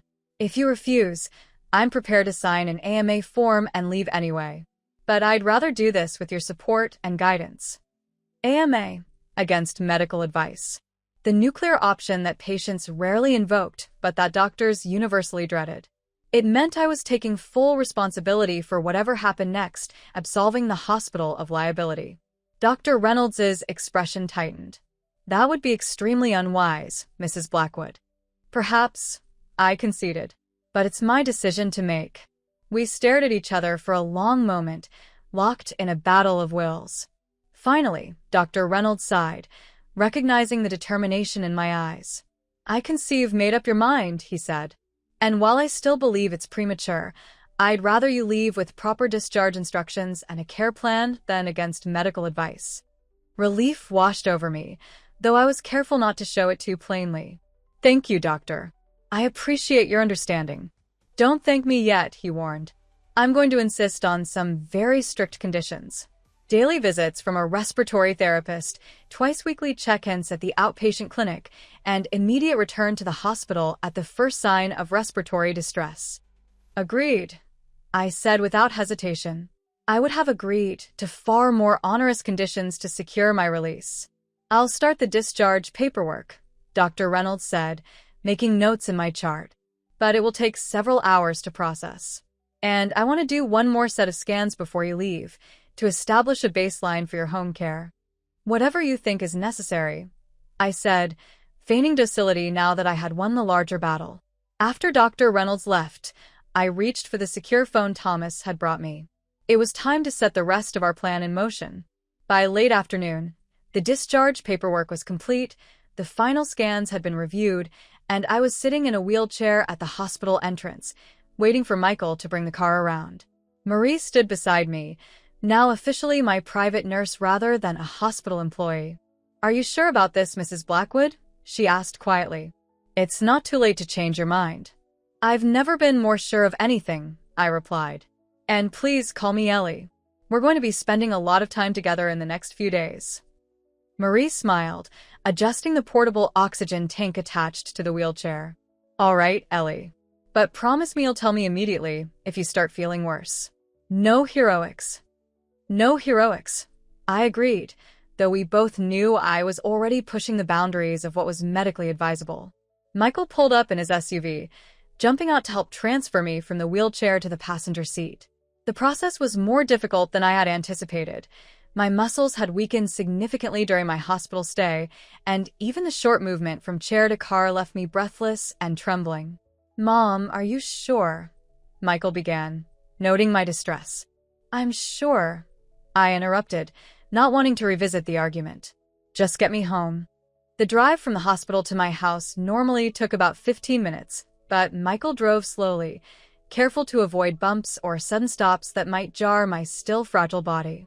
As we turned onto our street, I felt a surge of emotion at the sight of the house Richard and I had shared for 30 years, the house where we had raised our children, celebrated countless holidays, built a life together. The house that Vanessa thought would be hers. Amanda called while you were being discharged, Michael said as we approached the driveway. Everything's ready at the house. Security cameras are operational, Thomas has the legal papers prepared, and Warren Jenkins has agreed to stop by this evening, ostensibly to check on your recovery. Warren Jenkins was not only the chairman of our board, but also one of Richard's oldest friends. Having him as a witness would add credibility to whatever transpired. And the others? I asked, referring to Edward, Vanessa, and Charlotte. They don't know you're being discharged today, Michael confirmed. As far as they're aware, you're still in the hospital, possibly being moved to a long-term care facility. Excellent, I said, satisfaction warming me despite the chill I felt. And Christopher? He's been told you're coming home, but nothing about the trap, Michael said. He's inside now, helping Amanda prepare your room. As we pulled into the circular driveway, I noticed a sleek black Maserati parked near the garage, a car I didn't recognize. Whose car is that? I asked, a note of alarm in my voice. Michael's expression darkened. Vanessa's. Dad bought it for her about 3 months before he died. She's been driving it everywhere, making sure everyone knows it was a gift from him. Another betrayal, another knife twist. The car must have cost at least $100,000, money that should have gone to our children, our grandchildren, our future. She's here? I asked, suddenly alert despite my fatigue. Now. Michael nodded grimly. Showed up about an hour ago, supposedly to collect more of Dad's personal items. Amanda has been keeping her occupied in the living room. This changed things. We had planned for my return to be quiet, private, giving me time to settle in before implementing our trap. But with Vanessa already in the house, the security cameras are on? I confirmed. Yes, recording to the secure server Thomas set up. I straightened in my seat, as much as my weakened body would allow. Then let's not waste this opportunity. Help me inside. Michael looked alarmed. Mom, you need to rest. We can deal with Vanessa another time. No, I said firmly. She's in my house, collecting my husband's belongings, acting like she owns the place. I want to see her face when she realizes I'm very much alive and home. Marie, who had been following in her own car, parked behind us and came to the passenger door. She took one look at my face and sighed. You're going to confront her, aren't you? She asked, recognizing the determination in my expression. I am, I confirmed. And I need you both to help me look as strong as possible. Marie and Michael exchanged glances, silently communicating their shared concern. 5 minutes, Marie finally said. You can have 5 minutes of confrontation, and then you're going to bed to rest. Doctor's orders. Agreed, I said, though we all knew I would push that limit if the situation warranted. With Marie on one side and Michael on the other, I made my way slowly up the front steps to the door. Each step was an effort, my legs shaking with the exertion, but I refused to show weakness. By the time we reached the door, I was breathing heavily despite the oxygen flowing through the nasal cannula, but I was upright and moving under my own power. Michael opened the door, and we stepped into the foyer of my home. The familiar scent of lemon furniture polish and the faint aroma of the roses Amanda always kept in the entryway vase washed over me. Home. My home. From the living room came the sound of voices, Amanda's tight with barely controlled anger, and another voice, smooth and confident, that made my blood boil. Vanessa. These cufflinks were a gift from me, Vanessa was saying as we approached the doorway. Richard specifically wanted me to have them after, well, you know. Those cufflinks were a gift from my mother on their 30th anniversary, Amanda replied, her voice cold. They're engraved with their initials and the date. Well, he must have regifted them to me then, Vanessa said with a dismissive laugh. He said they reminded him of my eyes. I stepped into the doorway of the living room, Marie and Michael flanking me. For a moment, no one noticed our arrival. Amanda was standing near the fireplace, arms crossed, while Vanessa sat comfortably on the sofa, a small velvet pouch in her hands that I recognized as Richard's jewelry case. Amanda saw us first, her eyes widening in surprise, even though she had known I was coming home today. Perhaps it was the timing, or perhaps it was seeing me standing upright rather than being carried in on a stretcher. "Mom," she exclaimed, hurrying across the room. Vanessa's head snapped up, the color draining from her face as she took in my presence. The confident smile slid from her lips, replaced by an expression of shocked disbelief. "Eleanor," she gasped, rising to her feet. "You're home?" "I am," I said, my voice raspy but clear. "In my house, where I belong." Vanessa recovered quickly, pasting a sympathetic smile on her perfect face. "How wonderful that you're well enough to come home." We've all been so worried. Have you? I asked, taking a step into the room. Somehow I doubt that. Her smile faltered slightly. Of course we have. Richard would have wanted. Don't. I interrupted, my voice sharp despite its weakness. Don't tell me what my husband would have wanted. 35 years of marriage gives me a better understanding of his wishes than a few months of whatever you were to him. Vanessa's eyes narrowed, the pretense of concern evaporating. I was the love of his life, she said, chin lifting defiantly. The woman he was planning to spend the rest of his days with. Is that what you told yourself? I asked, taking another step forward. Is that how you justified stealing from us? A flicker of alarm crossed her face, quickly suppressed. I don't know what you're talking about, she said, gathering her composure. Richard gave me gifts because he loved me. That's hardly stealing. The embezzlement, Vanessa, I said flatly. The wire transfers, the fake vendors, the offshore accounts. Ring any bells? Now real fear showed in her eyes. That's absurd, she said, but her voice lacked conviction. I was in marketing, not finance. I had nothing to do with company funds. Not directly, I conceded. You had Charlotte and Edward for that part of the operation. Your job was to distract Richard, wasn't it? Keep him so besotted he wouldn't notice what was happening right under his nose. Vanessa's gaze darted to the doorway behind me, as if measuring her chances of escaping this conversation. You're delusional, she said, falling back on the easiest defense. The illness has affected your mind. My mind is perfectly clear, I assured her. Clear enough to recognize a conspirator when I see one. She laughed, a brittle sound that held no humor. Conspirator? You sound like a bad movie. I think you should lie down, Eleanor. You're clearly not well. I turned to Michael. Would you please call Thomas and ask him to bring the evidence files? I think Ms. Carlyle needs a visual aid to understand the situation. Michael nodded, pulling out his phone and stepping into the hallway. Vanessa's eyes followed him, the first real crack appearing in her confident facade. Evidence files, she repeated, a slight tremor in her voice. What evidence files? The ones Richard compiled before his death, I said, watching her reaction carefully. The surveillance photos, the bank records, the emails between you and Edward and Charlotte. All very thoroughly documented. Vanessa's face had gone completely white, her usual poise deserting her. That's impossible, she whispered. He couldn't have known. It was the first admission, small but damning. She didn't deny the conspiracy existed, only that Richard could have discovered it. He knew, I said quietly. He knew everything, and he left the evidence where I would find it. Vanessa's expression shifted, calculation replacing fear.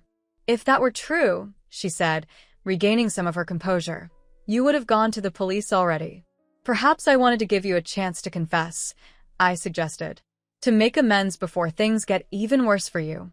She laughed again, more genuine this time. Make amends? Return what Richard freely gave me? I don't think so, Eleanor. Whatever evidence you think you have, it won't stand up against the new will. The forged will, you mean? I corrected her. The one Edward witnessed, and supposedly Gregory Withers as well, despite Gregory being in Mexico when it was allegedly signed. That landed like a physical blow. Vanessa actually took a step back, her perfectly manicured hand going to her throat. You can't prove that, she said, but there was no conviction in her voice. Gregory provided a sworn statement, I said, along with his passport stamps and photographs of his daughter's wedding in Cancun. Quite conclusive. I think you'll agree. Vanessa's eyes darted around the room, looking for an escape, a defense, anything to counter the collapsing house of cards around her. Even if the will is challenged, she said, grasping at straws, Richard made other arrangements. Verbal promises, gifts that were already transferred. Like the Maserati parked in my driveway? I asked. Purchased with funds from which account exactly? Because it wasn't our joint account, and it certainly wasn't Richard's personal account. He had other accounts, Vanessa insisted. Private accounts you didn't know about. No, I said confidently. He didn't. What he had was a company expense account that Charlotte helped you access illegally. The same account that paid for your apartment, your jewelry, your vacations to St. Bart's with Marcus Reeves. At the mention of Marcus Reeves, Vanessa's composure cracked completely. How did you, she began, then stopped, realizing she was only incriminating herself further. Richard knew about him too, I said, pressing my advantage. Did you really think you could maintain 2 affairs simultaneously without either man finding out? Richard had you followed after he became suspicious about the company finances. He saw everything. Vanessa's face flushed with angry color, the first genuine emotion I'd seen from her. It wasn't like that, she said. Marcus and it was just business. Business conducted in hotel rooms across 3 states. I asked skeptically. The kind of business that requires champagne and lingerie? Marie touched my arm gently, a reminder of our agreed-upon time limit. I was pushing myself too hard, and she could see the toll it was taking. But I wasn't finished yet. You have one chance, Vanessa, I said, fixing her with a steady gaze. Return everything you've taken, the car, the jewelry, the cash. Resign from the company immediately. Walk away and never contact my family again. Vanessa's eyes narrowed, her momentary vulnerability hardening into something cold and dangerous. Or what? Or I take everything Richard discovered to the police? I said simply. Wire fraud, embezzlement, forgery, federal crimes with significant prison sentences. She stared at me for a long moment, weighing her options. Then, to my surprise, she smiled, a slow, confident smile that sent a chill down my spine. You're bluffing, she said. If you had that kind of evidence, I'd already be in handcuffs. Am I? I asked. Are you willing to take that chance? Absolutely, she said, gathering her purse from the sofa. Because you missed something crucial in your little investigation, Eleanor. Something that changes everything. And what might that be? I asked, fighting to maintain my composure despite the exhaustion that was rapidly overtaking me. Vanessa stepped closer, close enough that I could smell her perfume, Chanel No. 5, the scent I had detected on Richard's shirts. Richard's death wasn't natural, she said in a voice so low only I could hear. And neither was your mysterious infection. Think about that before you make threats you can't back up. Before I could respond, she brushed past me, pausing in the doorway to look back with a smile that never reached her eyes. Get well soon, Eleanor, she said sweetly. It would be a shame if you had a relapse. And then she was gone, her heels clicking on the marble foyer, the front door opening and closing with a decisive thud. My legs gave out as the adrenaline that had kept me upright drained away. Michael rushed forward, catching me before I could collapse completely. Mom, Amanda cried, hurrying to my other side. What happened? What did she say to you? Later. I managed, my breathing labored. I need to lie down. Marie took charge immediately, directing Michael to help me to my bedroom.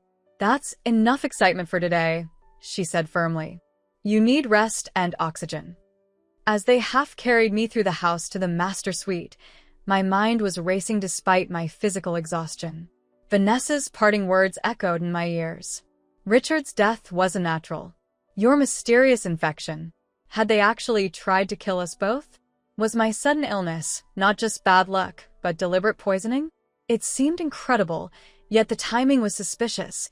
Richard's heart attack just as he was gathering evidence against them, my rare infection developing immediately after his death.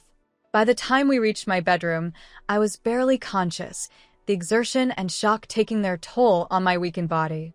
Marie connected me to the oxygen concentrator they had set up beside my bed, adjusting the flow to compensate for my labored breathing. I told you 5 minutes, she chided gently as she checked my pulse. That was closer to 15. Worth it, I whispered, my voice fading. Learned important things. Rest now, Marie instructed, injecting something into the 4-port they had left in my arm for home medications. We can discuss it when you wake up. As the sedative took effect, I closed my eyes, surrendering to the exhaustion. But my last conscious thought was a promise, to Richard, to myself, to my children. This wasn't over. Not by a long shot. I woke to darkness, disoriented and momentarily confused about where I was. The beeping of monitors was familiar, but the ceiling above me wasn't the hospital's acoustic tiles. It was the coffer design Richard and I had chosen during our last renovation. I was home. A figure moved in the dimness, approaching the bed. "Mrs. Blackwood?" Marie's voice was low, professional. "Are you awake?" "Yes," I managed, my throat dry and painful. "What time is it?" "Just after midnight," she said, helping me take a sip of water from a straw. "You've been asleep for about 6 hours." 6 hours of precious time lost. "Where are Michael and Amanda?" I asked, struggling to sit up. Marie adjusted the bed controls, raising the head slightly. "Michael went home to his family. Amanda is asleep in the guest room. Thomas Harrington is still here, working in your husband's study." Thomas was here. Good. We needed to regroup, to reconsider our strategy in light of Vanessa's implied threat. "I need to speak with Thomas," I said, trying to sound stronger than I felt. Marie frowned, checking the readings on the portable monitors beside my bed. "Your oxygen levels are still lower than I'd like," she said. "And your heart rate is elevated. You need more rest." "I need answers more," I countered. "Please, Marie. It's important," she sighed, recognizing the determination in my voice. 10 minutes, she conceded, "and I'll be right here monitoring your vitals. If anything starts to deteriorate, the conversation ends immediately." "Agreed," I said, knowing better than to argue with a nurse who held the power of sedatives. Marie went to fetch Thomas, returning a few minutes later with our family lawyer, who looked as tired as I felt. His suit was rumpled, his tie loosened, his normally neat silver hair disheveled as if he'd been running his hands through it repeatedly. "Ellie," he said, taking the chair beside my bed. "How are you feeling?" "Like I've been hit by a truck," I admitted. "But my mind is clear. Did Michael or Amanda tell you what Vanessa said to me?" Thomas nodded, his expression grave. "They told me she made some kind of threat, but they didn't hear the specifics." I glanced at Marie, unsure how much to say in front of her. Thomas caught my hesitation. "Marie has signed a confidentiality agreement," he assured me. "And given the nature of Vanessa's threat, she should probably be aware of all the details." I nodded, then recounted Vanessa's exact words, watching Thomas's face darken as I spoke. "Do you think she was bluffing?" I asked when I finished. "Trying to scare me off?" Thomas was silent for a long moment, considering. "I don't know," he finally said. "But we can't afford to dismiss it entirely. The timing of both Richard's heart attack and your infection was convenient for them." "Could they really have done it?" I asked, the enormity of the accusation sinking in. "Killed Richard? Poisoned me?" "It's not impossible," Thomas said grimly. "Charlotte had access to your home through the dinner parties you regularly hosted. She could have tampered with medication, food, any number of things." A chill ran through me at the thought.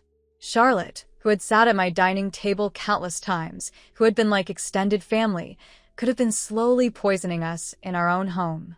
"We need to get Richard's body exhumed," I said, the words feeling surreal as they left my lips. "Test for toxins, drugs, anything that could have induced a heart attack." Thomas nodded. "I've already started the paperwork, but it will take time, and we need compelling evidence to convince a judge." "What about my blood work from the hospital?" I asked, turning to Marie.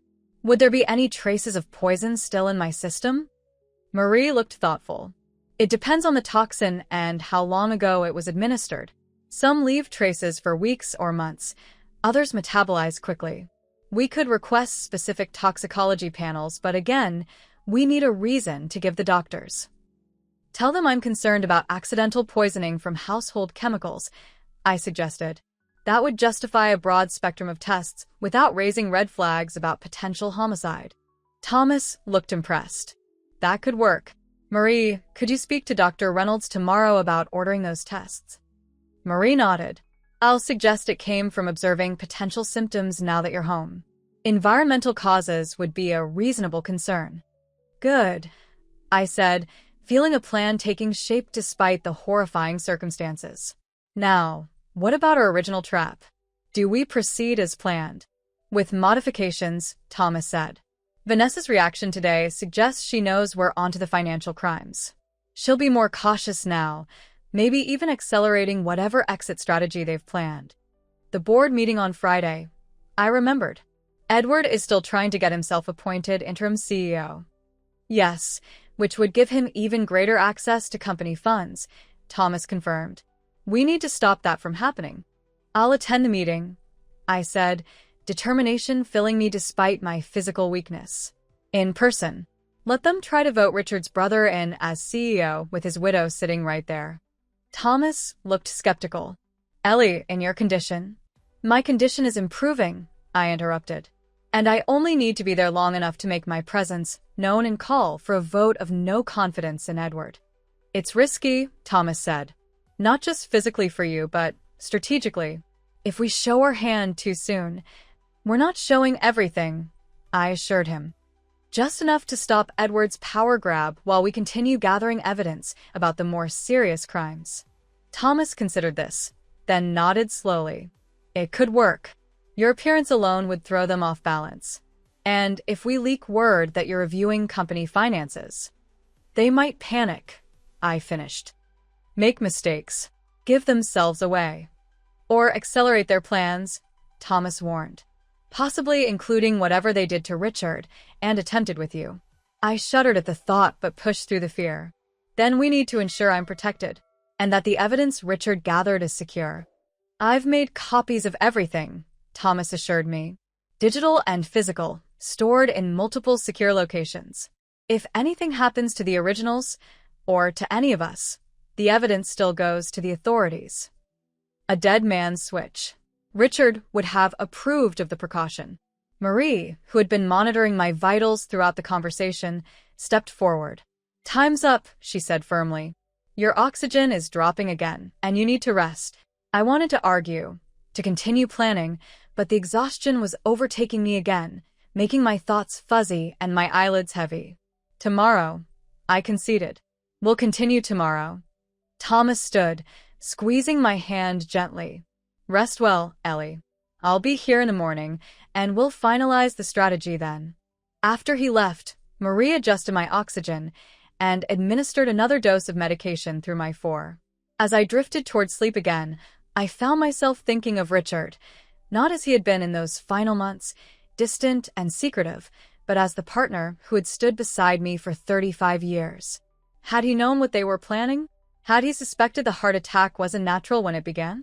Is that why he had hidden the evidence where only I would find it, rather than going directly to the authorities?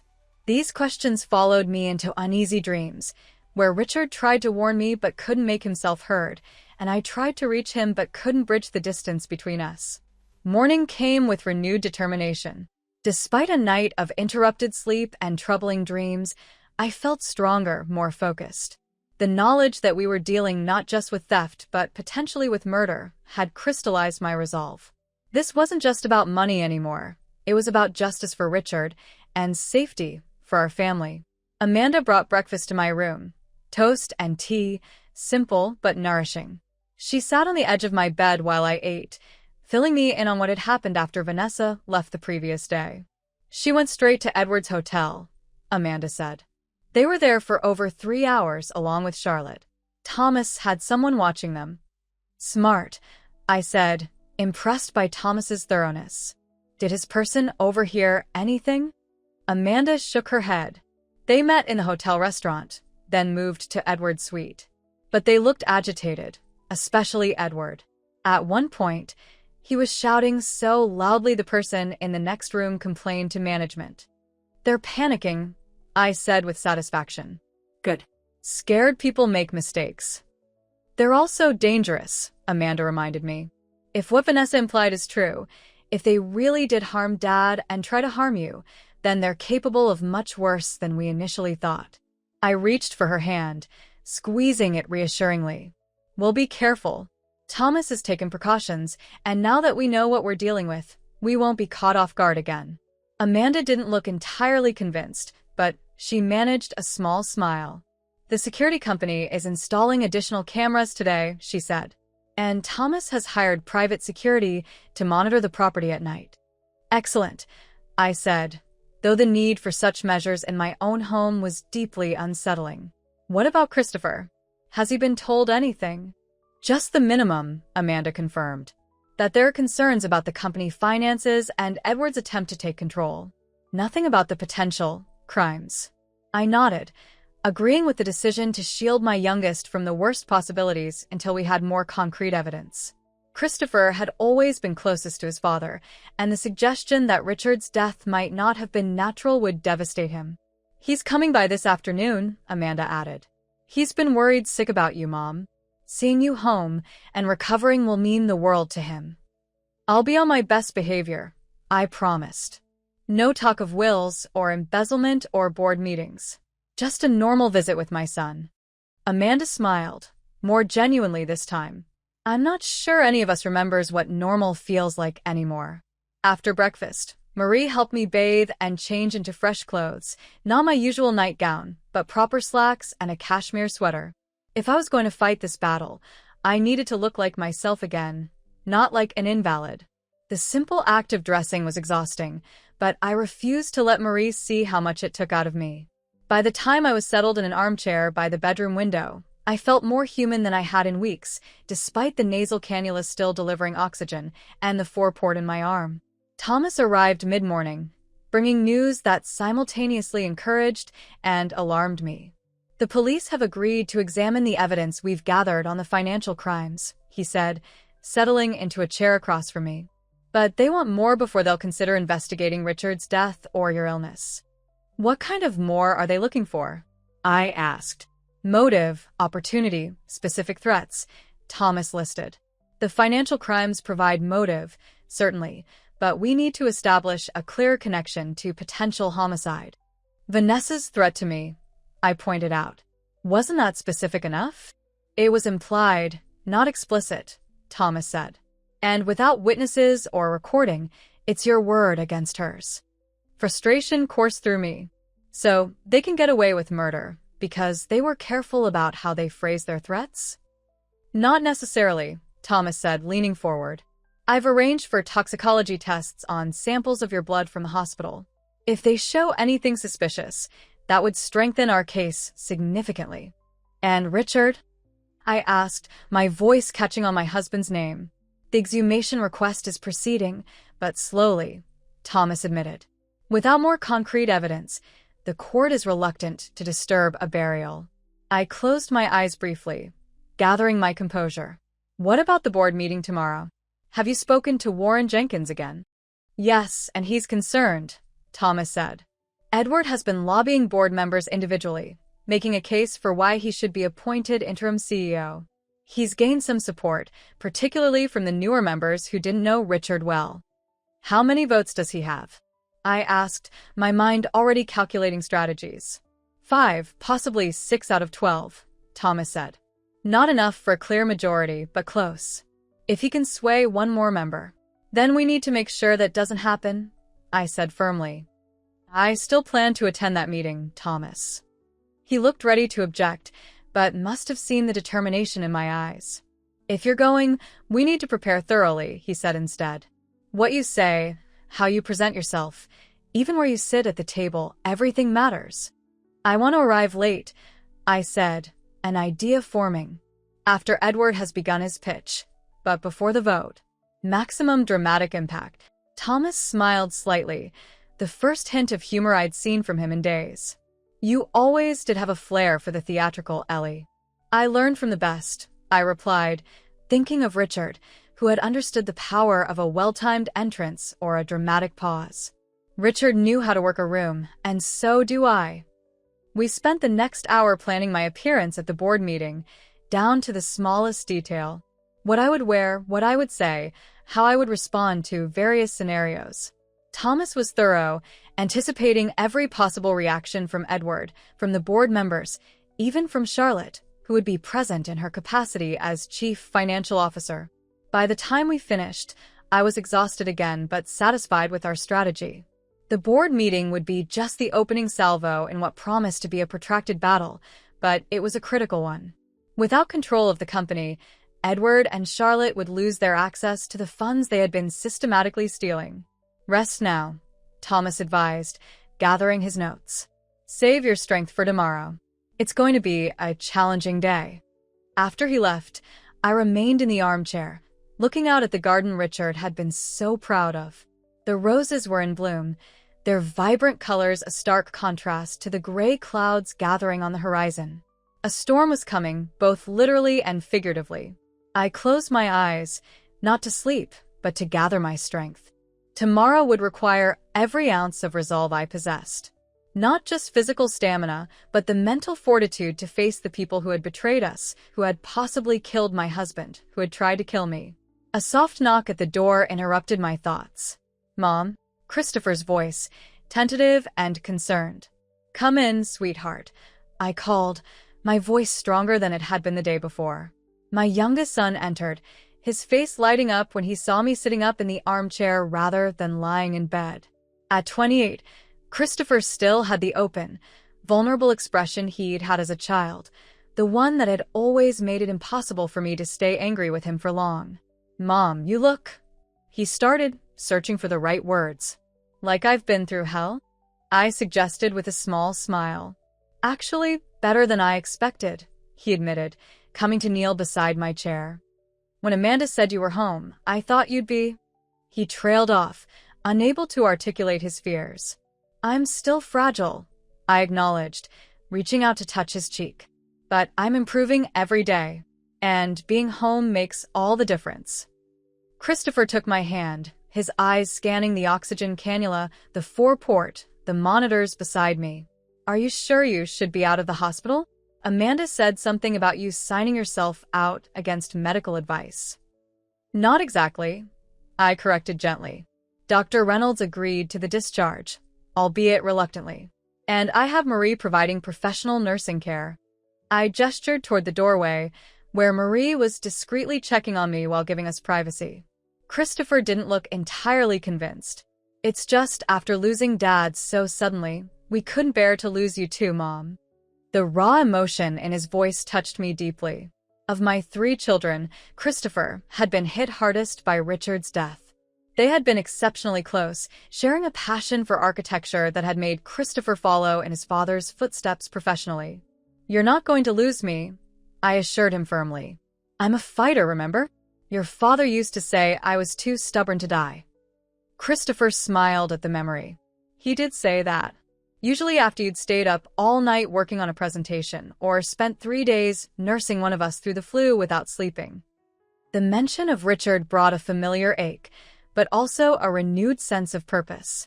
Whatever had happened to my husband, natural causes or something far more sinister, I would uncover the truth. For Christopher, for all my children, and for myself. "How are you holding up?" I asked, shifting the focus to him. "Amanda mentioned you've been taking on more responsibilities at the firm." Christopher nodded, straightening slightly with pride. "The Westlake project is finally back on track. I've been overseeing the redesign personally, the way Dad would have wanted." The Westlake project, the same luxury condominium development where the financial discrepancies had first appeared. The project Edward had used as one of his vehicles for embezzlement. "That's wonderful," I said, careful to keep my expression neutral. "Your father would be proud. Uncle Edward has been helpful. Actually," Christopher continued, oblivious to the tension that rippled through me at the mention of Edward's name. "He's been working with the contractors to resolve some of the budget issues." "I bet he has," I thought grimly, wondering how much more money was being siphoned off even now, under the guise of resolving budget issues. "The board meeting tomorrow," I said, trying to sound casual. "Will you be attending?" Christopher looked surprised by the question. "I hadn't planned to. It's mainly about appointing an interim CEO, right? Michael and Amanda said they'd represent the family interests." "I'm going," I said simply, watching his reaction. His eyes widened. "Mom, are you sure that's wise? You're still recovering, and those meetings can be stressful even when you're at full strength." "Nevertheless, I'll be there," I said with finality. "Some things require a personal touch." Christopher studied my face, sensing there was more to my decision than I was revealing. "Is something wrong? Beyond the obvious, I mean."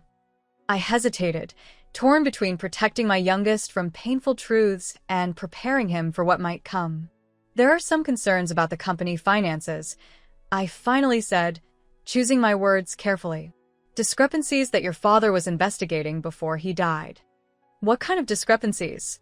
Christopher asked, his brow furrowing. The kind that require careful examination, I replied, unwilling to say more until we had confronted Edward and Charlotte. Tomorrow's board meeting will address some of these issues.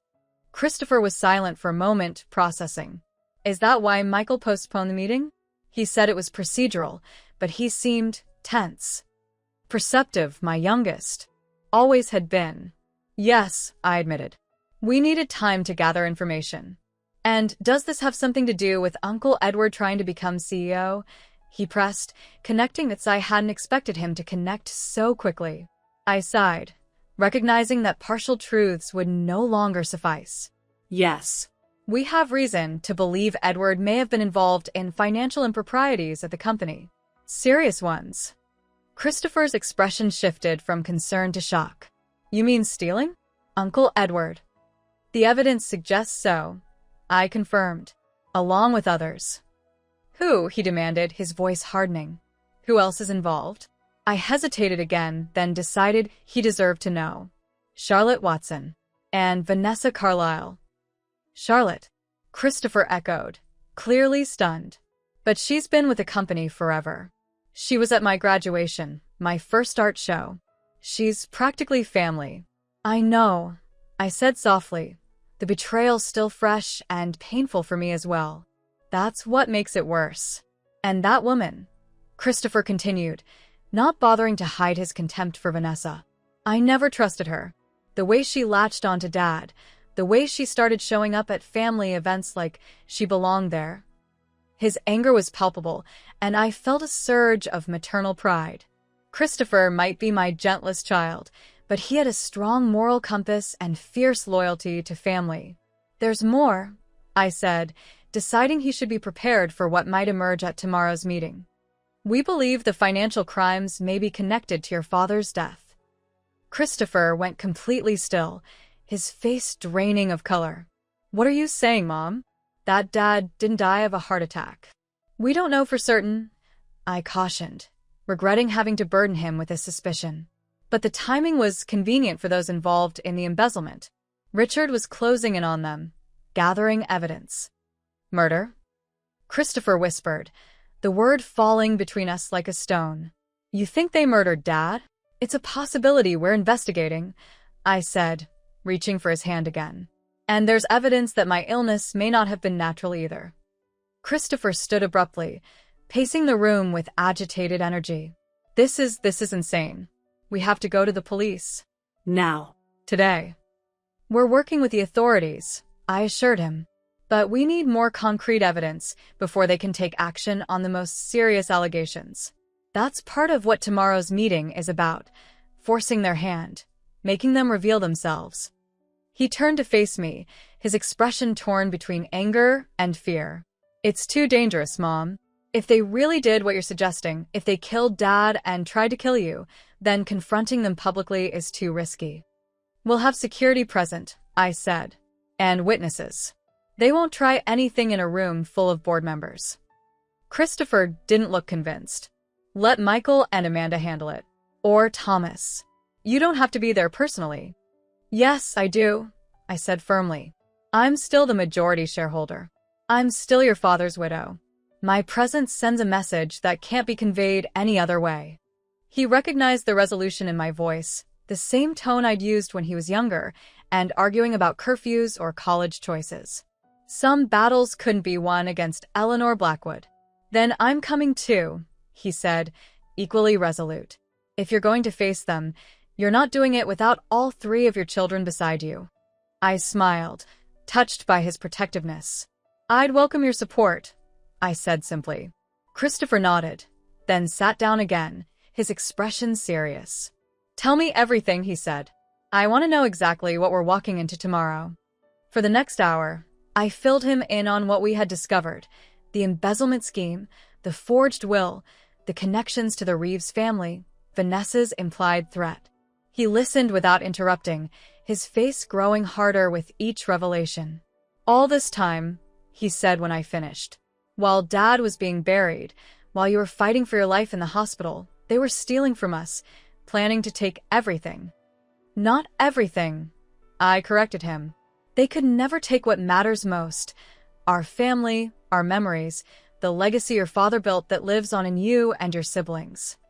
Christopher's eyes filled with tears, and for a moment I saw the little boy he had once been, coming to me with skinned knees or broken toys, trusting me to make everything right. "We'll stop them, Mom," he promised, his voice thick with emotion. "For Dad. For all of us." "We will," I agreed, feeling a renewed surge of strength despite my physical weakness. "Together." Marie appeared in the doorway, her expression apologetic but firm. "I'm sorry to interrupt, but it's time for Mrs. Blackwood's medication and rest period." Christopher stood, bending to kiss my cheek. "I'll see you tomorrow morning," he said. "We'll go to the meeting together." After he left, Marie helped me back to bed, adjusting the oxygen and administering the prescribed medications.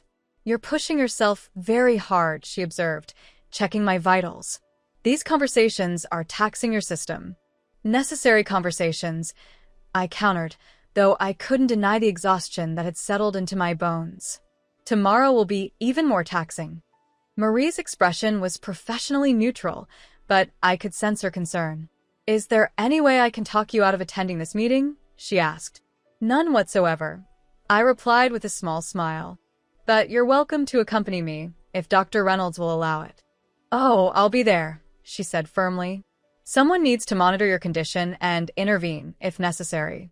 But I want it on record that I think this is medically inadvisable." "Duly noted," I said, closing my eyes as the medication began to take effect. "But some things are worth the risk." As I drifted towards sleep, I thought of Richard again. Not as he had been in those final months, distracted, secretive, distant, but as the partner who had stood beside me for 35 years. The man who had believed in me, supported me, loved me through good times and bad. Whatever had happened to him, whatever secrets he had kept at the end, I knew one thing with absolute certainty: Richard would have done anything to protect our family, our legacy. And so would I. Tomorrow, Edward and Charlotte and Vanessa would learn exactly what that meant. The morning of the board meeting dawned gray and threatening, with storm clouds gathering on the horizon, a fitting backdrop for the confrontation to come. I woke early, feeling a strange calm despite the magnitude of what lay ahead. Today would change everything one way or another. Marie helped me bathe and dress, with particular care. We had chosen my outfit deliberately, a charcoal gray suit that conveyed both authority and the gravity of recent events, with a blue silk blouse that brought out the color in my eyes and added a touch of vitality to my still pale complexion. "You look formidable," Marie observed as she helped me with simple makeup to disguise the worst effects of my illness. "They won't know what hit them." "That's the idea," I replied, studying my reflection critically. I was still too thin, my cheekbones too prominent, dark circles still visible beneath my eyes despite Marie's skillful concealer. But there was strength in my gaze, determination in the set of my jaw. I looked like a woman who had faced death and returned with purpose. Thomas arrived at 9, bringing final updates on our strategy. "Warren Jenkins has agreed to cede the floor to you immediately upon your arrival," he reported. "And security will be positioned both inside and outside the boardroom." "What about the police?" I asked. "Any progress on that front?" "They'll have officers nearby, but not visibly present," Thomas said. "Without more concrete evidence, they're reluctant to make an official appearance. But they're interested enough to have detectives on standby." It wasn't ideal, but it was better than nothing. The real breakthrough would come from whatever happened in that boardroom today. Michael and Amanda arrived next, followed shortly by Christopher. All three of my children looked grim but determined, united in their resolve to support me and confront those who had betrayed our family. "Charlotte just texted me," Michael reported, checking his phone, "confirming the meeting is still on for 11. She doesn't know you're coming, Mom." "Good," I said. "The element of surprise is crucial." "What about Vanessa?" Amanda asked. "Will she be there?" Thomas shook his head. "She has no official position with the company, so there's no reason for her to attend a board meeting. But I wouldn't be surprised if she's waiting nearby to hear the outcome." "And Edward?" I asked. "Already at the office," Michael confirmed, lobbying last-minute support from board members. "He looks confident." "Overconfidence is a weakness," I observed. "One we can exploit." At 10:30, we prepared to leave for the Blackwood Development's headquarters in downtown. Marie insisted on bringing portable oxygen and a wheelchair, though I was determined to walk into that boardroom on my own 2 feet. "You can use it until we reach the building," she compromised. "Save your strength for when it matters most." I agreed reluctantly, recognizing the wisdom in her advice. The confrontation ahead would demand every ounce of energy I possessed. Thomas had arranged for a private elevator to take us directly to the executive floor where the boardroom was located, minimizing the distance I would need to walk. As we rode up in silence, I felt a strange sense of déjà vu. How many times had I made this journey with Richard over the years, heading to meetings that would shape the future of the company we had built together? But Richard wasn't here now. It was up to me to protect what we had created, to ensure justice was done not only for our financial interests but for Richard himself, if our worst suspicions proved true.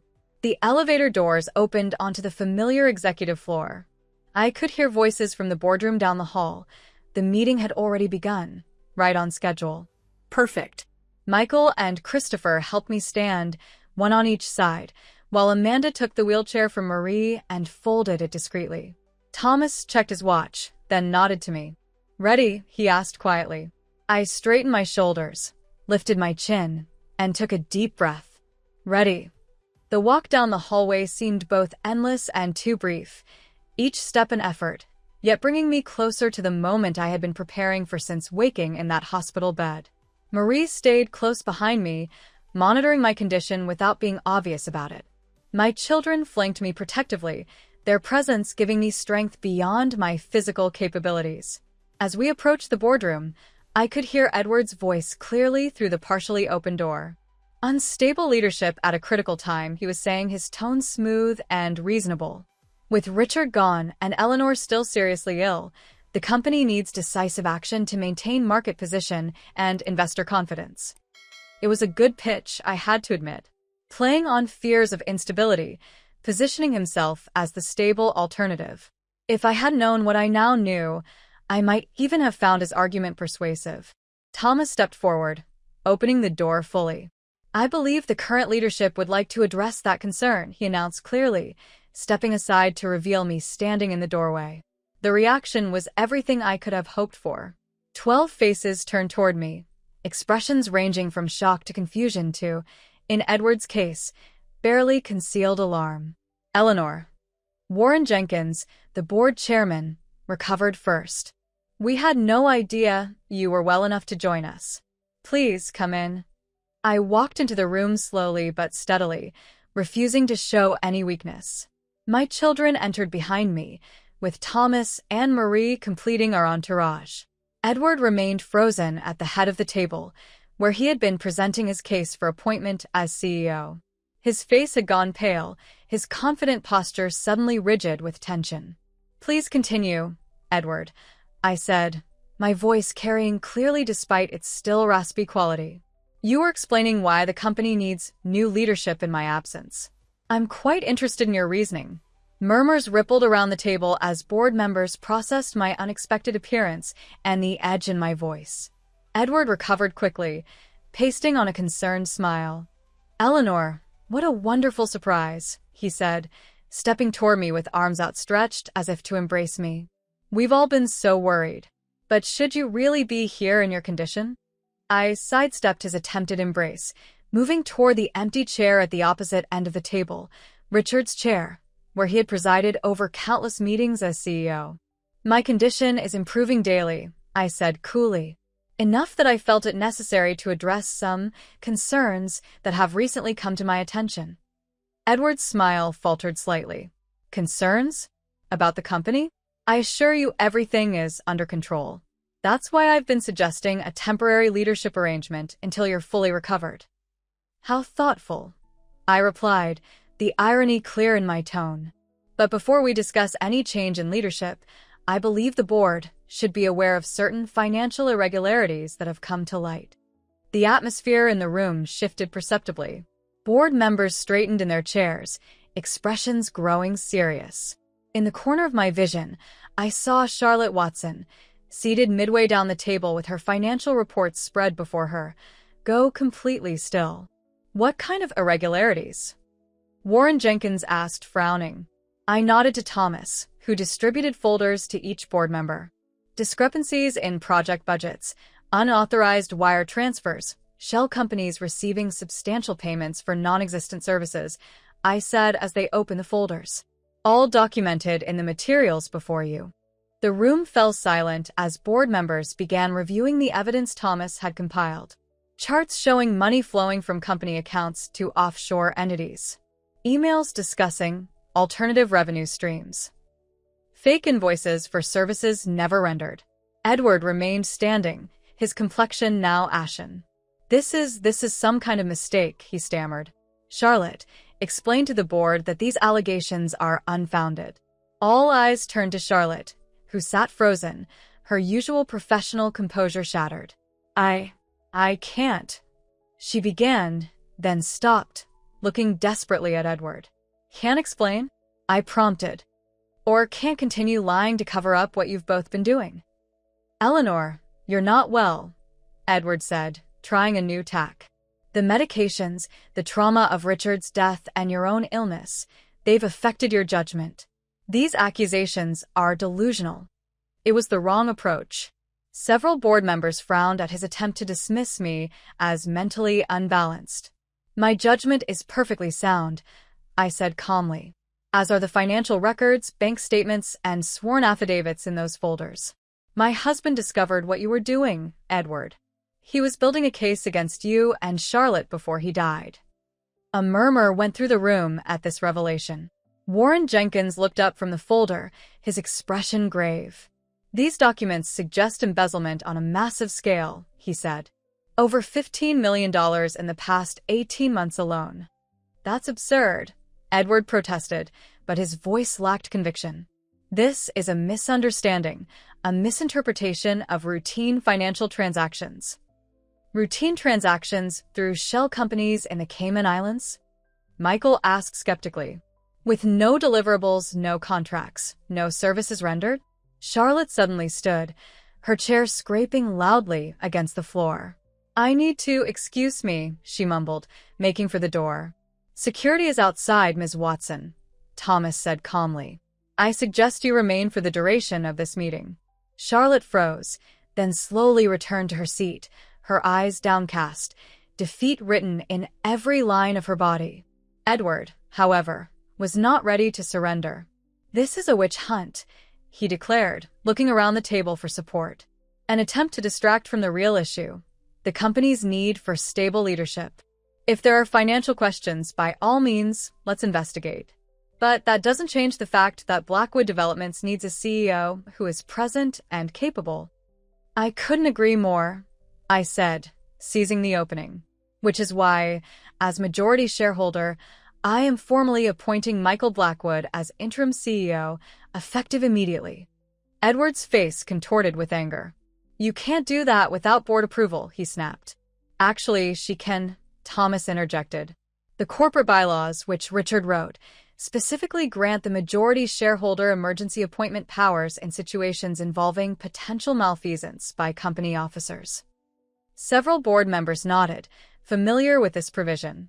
Edward looked around the table, realizing he was losing ground rapidly. "This is about the will, isn't it?" he said suddenly, changing tactics again. "You're angry because Richard planned to leave a substantial portion of his estate to Vanessa. This is revenge, pure and simple. A calculated risk on his part, bringing up the forged will. But I had anticipated this move." "You mean the fraudulent will you helped create?" I asked, my voice hardening. "The one allegedly witnessed by Gregory Withers, who was in Mexico at the time and has provided sworn testimony to that effect." Edward blanched. "That's not. Gregory must be mistaken about the date. Gregory has passport stamps and photographs proving his whereabouts," Thomas said. "The will is a forgery, witnessed by you and allegedly by a man who wasn't even in the country. That's fraud, Edward. A criminal offense." The board members were watching this exchange with growing alarm and disgust. Whatever support Edward might have had was evaporating rapidly. "I think we've heard enough," Warren Jenkins said, closing his folder decisively. "I move that we accept Mrs. Blackwood's appointment of Michael as interim CEO, pending a full investigation of these allegations." "Seconded," said Judith Chun, the longest-serving board member after Warren. "All in favor?" Warren asked, looking around the table. Hands went up around the room, 9, 10, 11 out of 12 board members. Only Edward, himself a board member, kept his hand down, his face a mask of barely controlled fury. "Motion carried," Warren declared. "Michael Blackwood is confirmed as interim CEO, and I believe the next step is to contact the authorities regarding these financial discrepancies." "Already done," Thomas said smoothly. "Detectives are waiting outside to take statements." Edward's control finally snapped. "This isn't over, Eleanor," he snarled, leaning across the table toward me. "You think you've won? You have no idea what you're dealing with." "On the contrary," I replied calmly, "I know exactly what I'm dealing with. A thief, a forger, and possibly—" I paused, letting the tension build. "A murderer." A shocked silence fell over the room. Even board members who had been following the financial revelations looked stunned at this new accusation. "What did you say?" Edward whispered, his face draining of what little color remained. "You heard me," I said, my voice steady despite the gravity of the accusation. "Richard was gathering evidence against you. He died very suddenly, very conveniently. And then I developed a mysterious, life-threatening infection immediately afterward." "That's insane," Edward protested, looking around the room desperately. "She's delusional, grief-stricken. This is slander. The police are investigating," I continued as if he hadn't spoken. "Richard's body will be exhumed for toxicology testing. My blood samples from the hospital are already being analyzed for unusual compounds." Edward's eyes darted toward the door, calculating. "This meeting is over," he announced abruptly, gathering his papers. "I won't stand here and listen to these outrageous accusations." He strode toward the exit, only to find his path blocked by Michael and Christopher, who had positioned themselves by the door. "Move," Edward demanded. "You can't hold me here against my will." "We're not holding you," Michael said calmly.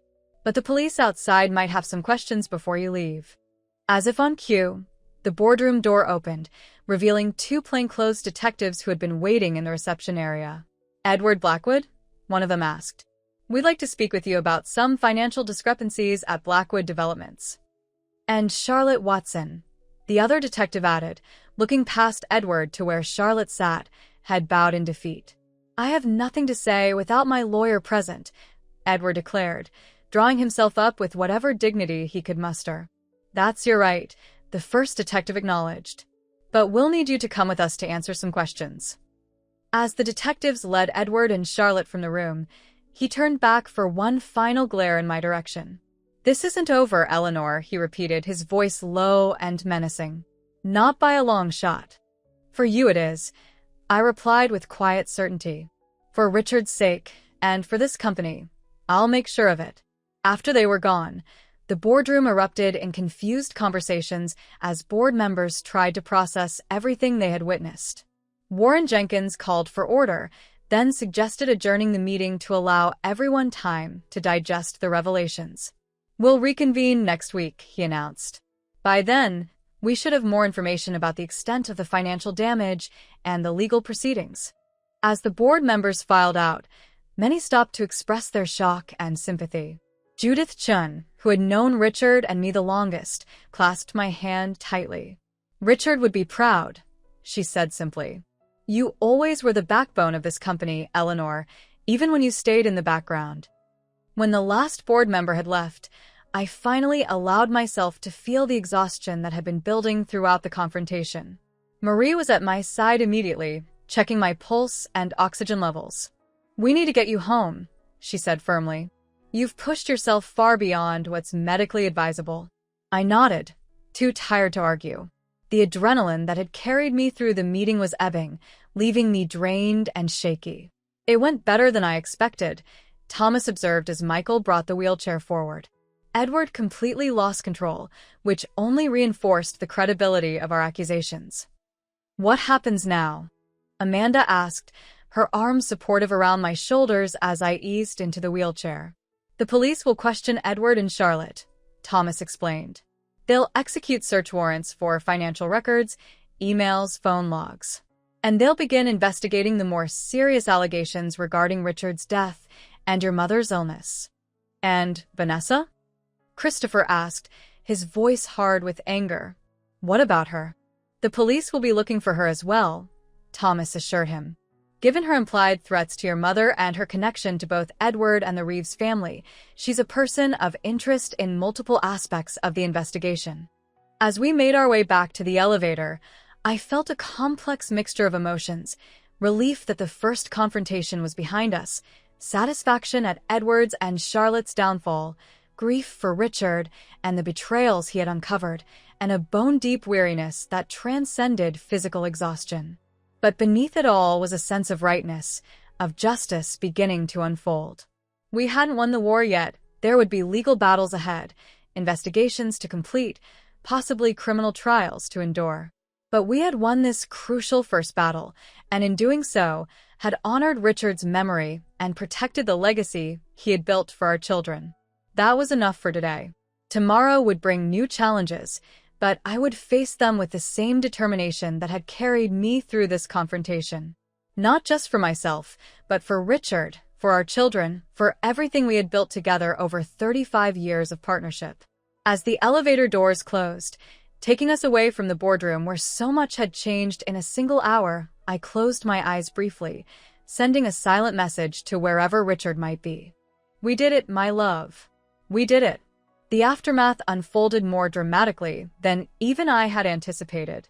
By evening, the story had broken in the local business press. Blackwood Development's executives questioned an embezzlement probe.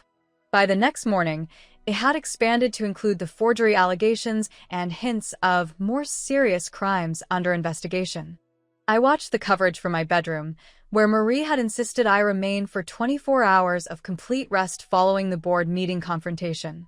My children took turns sitting with me, fielding phone calls, managing the media requests that had begun pouring in, and keeping me updated on developments.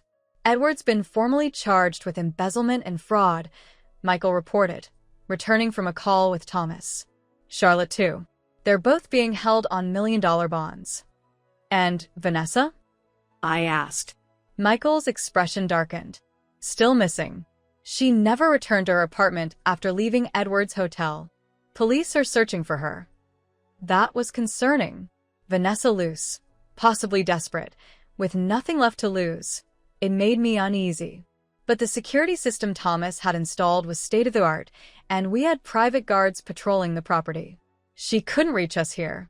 By the third day after the board meeting, I was strong enough to move downstairs to the sunroom, where the morning light and view of the garden lifted my spirits. The oxygen cannula was gone, though I still tired easily and needed frequent rest. Marie continued to monitor my recovery, pleased with my progress, but vigilant for any signs of relapse. Thomas arrived mid-morning with news that sent a chill through me despite the warm sunlight. "The preliminary toxicology results from your hospital blood samples have come back," he said, sitting across from me with a grave expression. "They found traces of a compound called thallium, a heavy metal that's highly toxic and can cause symptoms similar to what you experienced." "Poison," I said flatly. So Vanessa was telling the truth about that much. Thomas nodded grimly. "Thallium poisoning can mimic many natural illnesses, making it difficult to detect unless specifically tested for. It's sometimes called the poisoner's poison because of this property." "And Richard?" I asked, dreading the answer, yet needing to know. "The exhumation order has been granted," Thomas said. "It's scheduled for tomorrow morning. Results will take longer, but given what they found in your blood, the police are taking the possibility of homicide very seriously." I closed my eyes briefly, absorbing this confirmation of our worst fears. Richard hadn't died of natural causes. Someone, Edward, Charlotte, Vanessa, or some combination, had murdered him to prevent him from exposing their crimes. "They need to find Vanessa," I said, opening my eyes with renewed determination. She's the key to everything. She was in both our home and Richard's office regularly.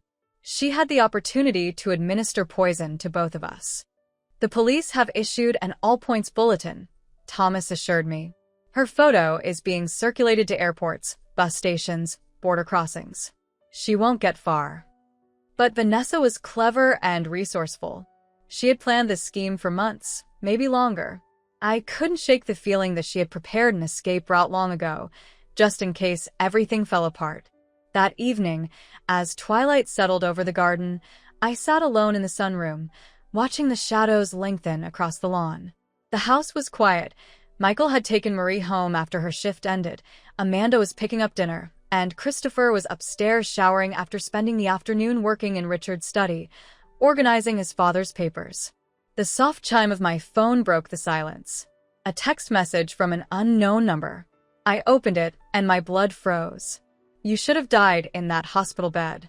Richard did, after all. Vanessa. It had to be. But how had she gotten my private number? And more disturbingly, what did she mean about Richard dying in a hospital bed?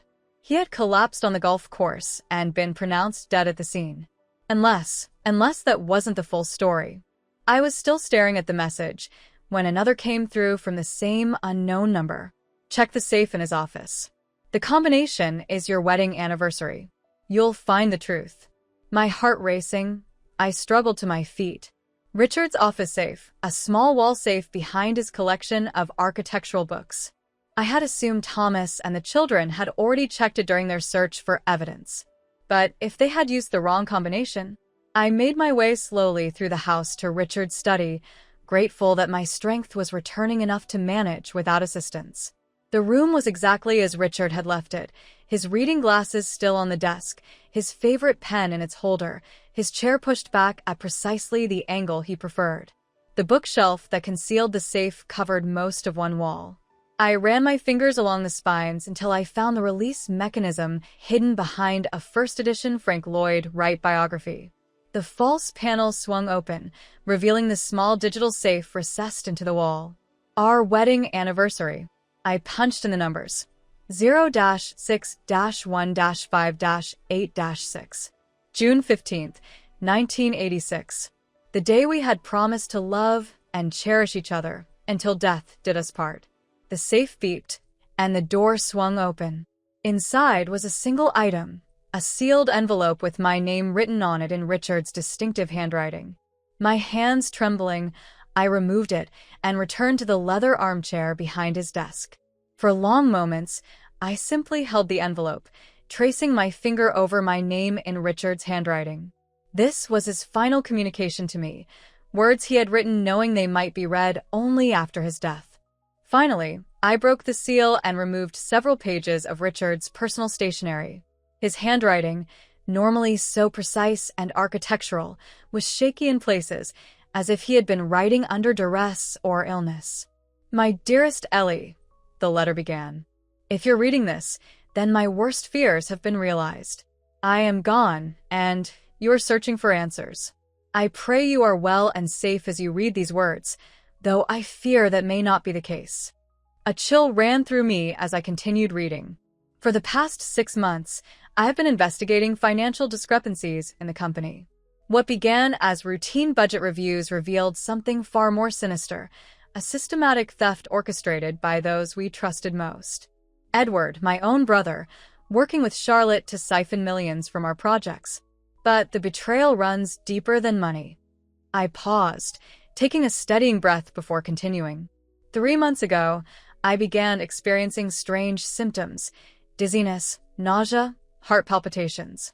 At first, I attributed them to stress or age. But when they persisted, I consulted a specialist privately, without telling you to avoid causing worry. The doctor found elevated levels of thallium in my system, a heavy metal poison with no legitimate reason to be there. Tears blurred my vision as the horrible truth became clear. Richard had known. He had been aware he was being poisoned and had kept it from me, trying to protect me even as his life was being stolen. I've been working with a private investigator to document everything, the embezzlement, the forgery attempts, and now the poisoning. The evidence is hidden where only Thomas knows to look in case this safe is compromised. But there's something else you need to know, something I've only recently discovered that explains everything. I turned the page, hands shaking. Vanessa Carlyle is not who she claims to be. Her real name is Victoria Reeves, daughter of James Reeves, our oldest competitor and enemy. The affair, her infiltration of our company, it was all part of an elaborate plan for revenge. The Reeves have never forgiven us for winning the Westlake contract 15 years ago, which drove their company to near bankruptcy. Victoria Reeves. The name struck me like a physical blow. I had met James Reeves's children years ago at industry events, but they had been teenagers then. I would never have recognized the sophisticated woman Vanessa had become. Deliberately, I now realized. I suspect they're poisoning me slowly to make it appear natural, heart disease or some other ailment common in men my age. I've been taking chelating agents to counteract the poison, which has bought me time to gather evidence. But I fear it's only delaying the inevitable. I've changed my will to protect you and the children, but I worry they'll find a way around it. The next paragraph made my blood run cold. If anything happens to me, you will be their next target. They'll want to eliminate you before consolidating control of the company. Watch for signs of the same symptoms I've experienced.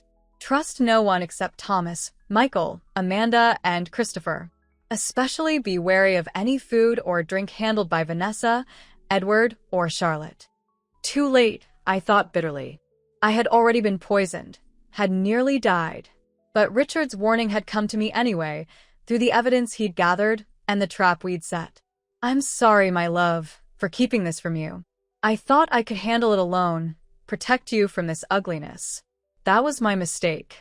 We were always strongest together, you and I, partners in everything. I should have remembered that. Tears flowed freely now, dropping onto the paper as I read his final words. Whatever happens, know that I have loved you every day of our life together. The business, the money, the success, none of it mattered compared to you and our children. Fight for what's ours, Ellie. I know you'll find the strength, as you always have. And when justice is done, live well. Be happy. That is my last wish for you, my darling. Forever yours, Richard. I sat motionless, the letter clutched in my trembling hands as twilight deepened into darkness around me. Richard had known. He had been fighting alone, trying to protect me until the very end. And in death, he had left me the weapons I needed to finish what he had started. A noise from the doorway startled me. I looked up to see Christopher standing there, concern etched on his face. Mom? What's wrong? You're crying. I held up the letter wordlessly, unable to speak through the tightness in my throat. Christopher crossed the room quickly, taking the pages from my hand. His expression changed from concern to shock to horror as he read. Dad knew, he whispered, looking up at me with eyes full of anguish. He knew they were poisoning him. I nodded, finding my voice at last. And he knew they would come for me next. Victoria Reeves, that's Vanessa's real identity. This was all a revenge plot by the Reeves family.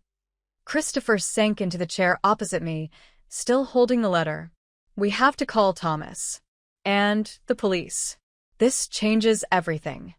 Yes, I agreed, reaching for my phone. But first, I need to respond to a message. The text from the unknown number, from Vanessa, or rather Victoria, was still open on my screen. With steady fingers, I typed a reply. I found Richard's letter. I know who you really are, Victoria Reeves. The police will too very soon. The response came almost immediately. Too late. I'm already gone. But don't worry, we'll meet again someday. Family business is never truly finished. A threat and a promise, delivered with the same cold calculation that had characterized everything about Victoria Reeves's infiltration of our lives. But this time, I felt no fear, only a steely resolve that had been forged in the crucible of the past weeks. No, I whispered to the empty air. We won't meet again. This ends now. The next 24 hours unfolded with dizzying speed. Richard's letter was handed over to the detectives investigating his death and my illness. Bulletins went out identifying Vanessa Carlyle as Victoria Reeves, wanted for questioning in connection with multiple felonies, including attempted murder. The exhumation of Richard's body proceeded as scheduled, with preliminary tests confirming what his letter had already told us. He had been systematically poisoned with thallium over a period of months, culminating in a fatal dose that triggered his heart attack on the golf course. Edward and Charlotte, confronted with this new evidence during police questioning, began turning on each other. Charlotte admitted to her role in the embezzlement, but claimed ignorance of the poisoning. Edward insisted he had known nothing about Victoria's true identity or her murderous intentions, portraying himself as another victim of her manipulation. Neither was particularly convincing, and both remained in custody as the charges against them expanded to include conspiracy to commit murder. James Reeves, Victoria's father, denied any knowledge of his daughter's activities when reporters cornered him outside his company headquarters.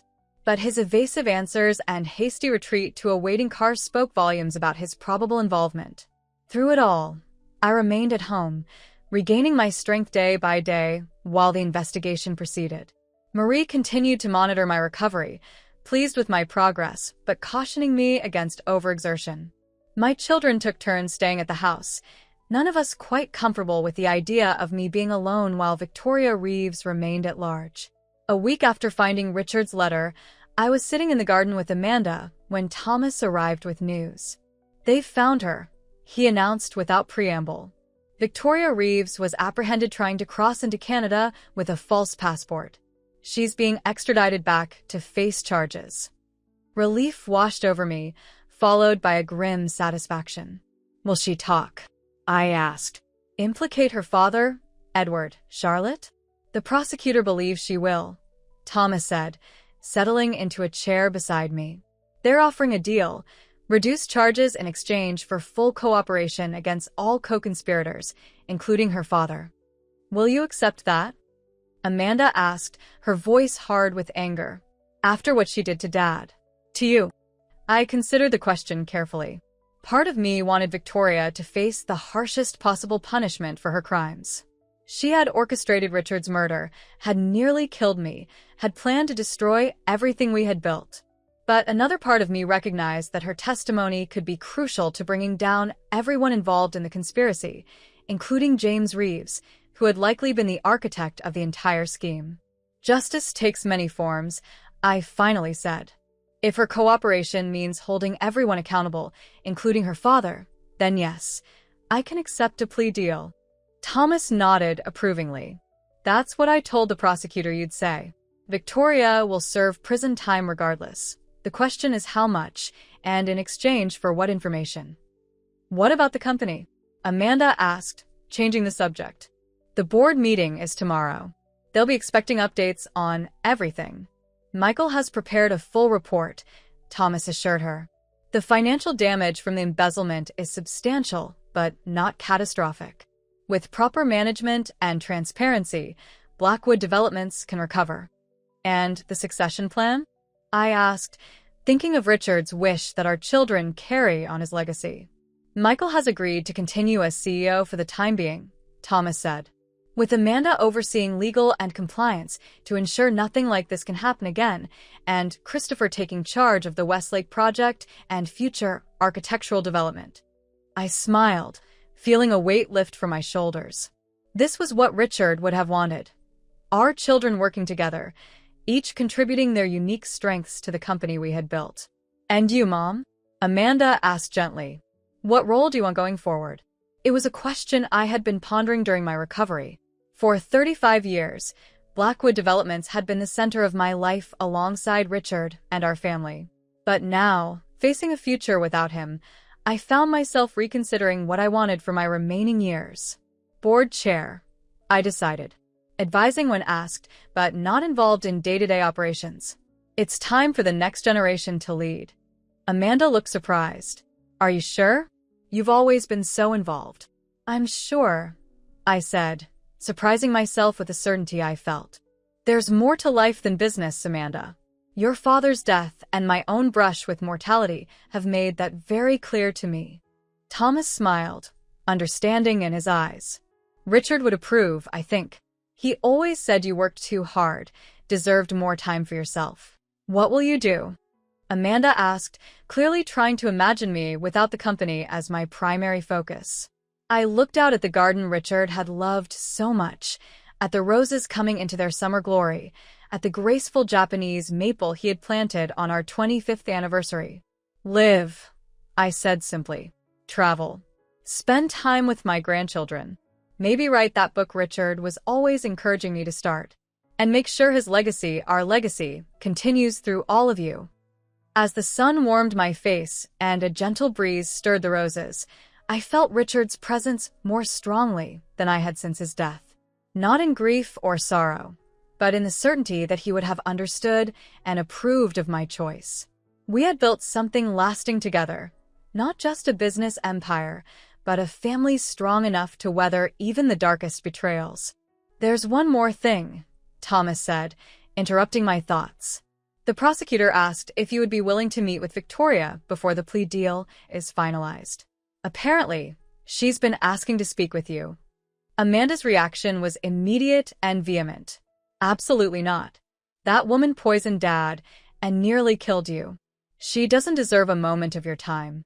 But I found myself considering the request, turning it over in my mind like a complex puzzle. What could she possibly have to say that I would want to hear? I wondered aloud. That's what I asked, Thomas admitted. The prosecutor suggested she may have information about Richard's final days that wasn't included in his letter. Things he said, or did that might bring you some closure. Closure. Such a neat, clinical word for the messy reality of grief and betrayal. Could any conversation with Victoria Reeves truly provide that? Or would it simply reopen wounds that were only beginning to heal? I'll think about it, I said finally. But not yet. I need more time. Amanda looked relieved, and Thomas nodded respectfully. There's no rush, he assured me. The legal proceedings will take months, possibly years. You can decide when and if you're ready. That evening, after everyone had gone, I returned to Richard's study. It still held his presence so strongly, in the books on the shelves, the drawings framed on the walls, the subtle scent of his cologne that lingered in the leather of his chair. I sat at his desk, running my fingers over the polished wood where his hands had rested countless times. In the bottom drawer, I found the journal he had kept for most of our marriage, a record of his thoughts, his designs, his dreams for our future. The last entry was dated 2 days before his death. Met with Thomas today. Arrangements complete. If the worst happens, Ellie will be protected. I only hope she never needs to read these contingency plans, that somehow I can resolve this nightmare before it touches her. But if not, I trust in her strength. She has always been the backbone of our family, though she rarely takes credit for it. The children know this too, though perhaps not fully. They will stand with her if needed. This gives me peace, even as I face the possibility that I may not survive to see the resolution. Tears blurred my vision, but they were different from the desperate grief that had consumed me in the weeks after his death. These were tears of connection, of understanding finally achieved across the divide of mortality. Richard had trusted me to finish what he had started, to protect our family and our legacy. And despite coming closer to death than I could have imagined, I had done exactly that. We had done it together, his evidence and my determination combining to expose the truth. We did it, Richard, I whispered to the empty room that still felt so full of his presence. Justice is coming. For you. For us. Outside the window, the first stars appeared in the deepening twilight. Tomorrow would bring new challenges. The board meeting, ongoing legal proceedings, decisions about Victoria Reeves's request. But tonight, in this moment of quiet communion with Richard's memory, I felt a peace I had thought lost forever. Whatever came next, I would face it with the strength he had always seen in me, the strength I had rediscovered in myself during these weeks of crisis and recovery. Not just for Richard or for our children, but for myself. For the woman who had nearly been erased, but had fought her way back to reclaim her life, her voice, her power. The woman I had always been beneath the roles of wife, mother, business partner. The woman I would continue to be, even as those roles evolved in Richard's absence. Eleanor Blackwood. Survivor. Fighter. Architect of her own destiny. 6 months later, I stood at Richard's grave on a crisp autumn morning. The maple trees in the cemetery blazed with color, red and gold and orange against a brilliant blue sky. I placed a single white rose on the headstone, newly engraved with words I had chosen carefully. Richard James Blackwood, 1958 to 2024. Beloved husband, father, grandfather. His legacy lives on in those who loved him. So much had changed in those 6 months. Victoria Reeves had accepted the plea deal, providing devastating testimony against her father, Edward, and Charlotte. James Reeves was now facing federal charges for conspiracy to commit murder, his company in freefall as investors fled the scandal. Edward and Charlotte had been convicted of multiple felonies, their sentencing scheduled for the following month. Blackwood Developments had not just survived but thrived under Michael's leadership, with Amanda and Christopher providing crucial support in their respective roles. The Westlake project, now freed from Edward's interference, was back on schedule and under budget. And I had kept my promise to myself, stepping back from daily operations while remaining board chair, spending more time with my grandchildren, even beginning to write my memoirs. Not just the story of the company, but of the partnership Richard and I had shared, the family we had built, the legacy we had created together. I had not yet accepted Victoria's request to meet.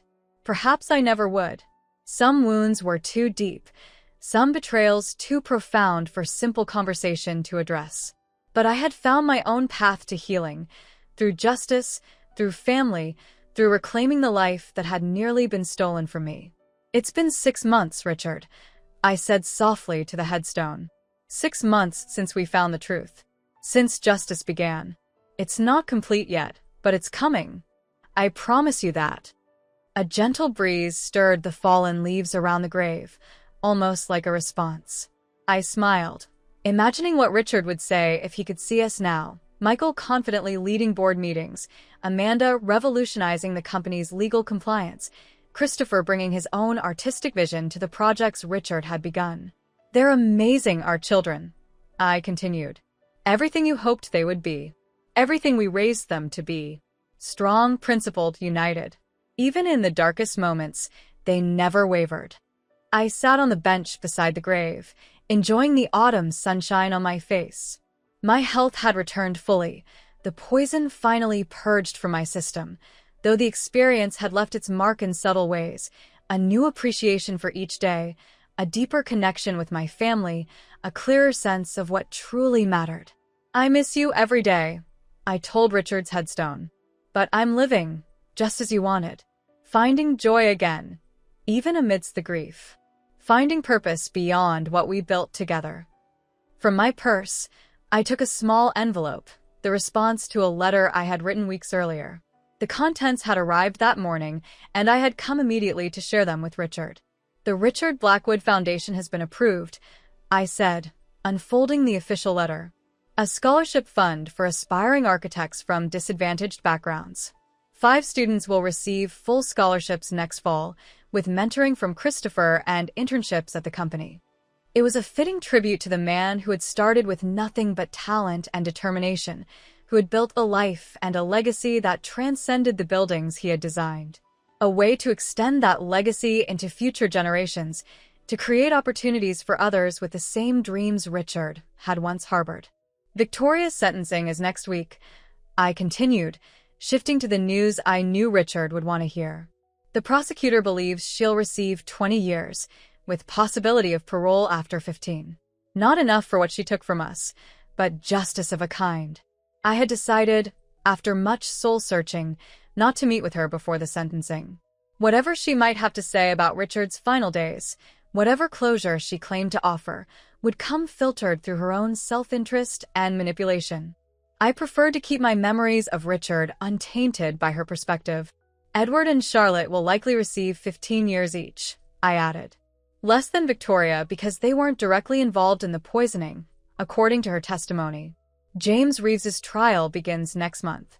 His lawyer is already floating an insanity defense, claiming he was driven by obsession after the Westlake contract loss years ago. The legal proceedings would continue for months, possibly years, as appeals were filed and additional charges considered. But the core truth had been established beyond doubt. A conspiracy born of greed and revenge had taken Richard from us, had nearly claimed my life as well, all in service of a twisted vendetta that had festered for over a decade. "I've decided to sell the house," I said, voicing aloud the decision I had only recently made. "Too many memories there, both good and painful. I've found a penthouse downtown, close enough to the office for board meetings but separate from daily operations. A fresh start in a way." The grandchildren had been disappointed at first, attached to the house where they had spent so many happy days. But they had understood when I explained that I needed a space that was fully mine, not haunted by Richard's absence in every room. "Michael and Jessica are expecting again," I continued, sharing the happy news that had brought joy to our family amid the ongoing legal battles. "A boy this time, they think. They want to name him Richard, if that's all right with you." Tears threatened again, but I blinked them away, focusing instead on the warmth that filled me at the thought of a new generation carrying Richard's name, his blood, his legacy forward into a future he wouldn't see, but had helped to shape. "I think I've finally found what you always wanted for me," I said softly. "Balance. Purpose beyond work. Joy even in grief. It took losing you to understand what you meant all those years, when you urged me to slow down, to savor life beyond the company." The irony wasn't lost on me, that Richard's death had ultimately led me to embrace the very philosophy of living he had advocated throughout our marriage. That in losing him, I had found a new way to honor what he had valued most. "I'd give anything to have you back," I whispered, touching the cold stone of his headstone. "But since that's impossible, I'll live as you would have wanted. Fully, meaningfully, loving our family, protecting our legacy, finding joy where I can." I stood, brushing leaves from my coat, ready to return to the world of the living, to the board meeting scheduled for that afternoon, to dinner with Amanda and her family that evening, to the life that continued despite loss, because of loss, in honor of loss. "Goodbye for now, my love," I said, placing my hand on the headstone one last time. "I'll be back soon." As I walked away through the autumn leaves, I felt lighter somehow, as if the weight I had carried since that day in the ICU had finally begun to lift. Not gone entirely, it never would be, but transmuted into something I could carry more easily. Grief transformed by justice, by purpose, by the simple act of continuing to live. In the cemetery parking lot, Michael waited beside his car, having insisted on driving me despite my protests that I was perfectly capable of managing on my own. His protective instincts had only intensified since the full truth about Richard's death had emerged, as if he could retroactively shield me from harm through constant vigilance. "Ready for the board meeting?" he asked as I approached, studying my face for signs of distress after my graveside visit. "More than ready," I assured him with a smile that felt genuine. "I have some ideas about the expansion plans I want to discuss." He raised an eyebrow, amusement replacing concern. "I thought you were stepping back from operations, Mom." "Board chair's prerogative," I replied lightly. "Don't worry, I'm not second-guessing your leadership. Just offering the perspective of experience." As we drove away from the cemetery, I gazed out at the autumn landscape, trees ablaze with color, the sky impossibly blue, life continuing its cycles despite individual losses. Richard was gone, but what we had built together remained, in our children, in our company, in the values we had shared. And I remained too, stronger than I had known I could be, more resilient than I had believed possible. No longer just Richard's widow or the family matriarch or the company co-founder, but Eleanor Blackwood in my own right. A woman who had faced death and betrayal and emerged not just surviving, but determined to thrive. When my husband of 35 years whispered another woman's name in his sleep, I swallowed the betrayal like bitter medicine. 3 months later, I was lying in an ICU bed, tubes down my throat, while his mistress stood over me and told my children I was already dead. That's when I realized life isn't just about surviving, it's about outliving your enemies. And I had. Victoria Reeves, Edward, Charlotte, even James Reeves, they had all lost everything in their attempt to destroy us. while I, whom they had written off as a dying woman in a hospital bed, had risen to reclaim my life, my family, my legacy. They had failed to understand the most fundamental truth about me, the truth Richard had known and counted on when he left his evidence for me to find. That I would fight with every ounce of strength I possessed to protect what mattered most. That I would not go quietly, would not surrender what we had built together. That I would survive not just to outlive my enemies, but to thrive in spite of them. And that, perhaps, was the greatest victory of all.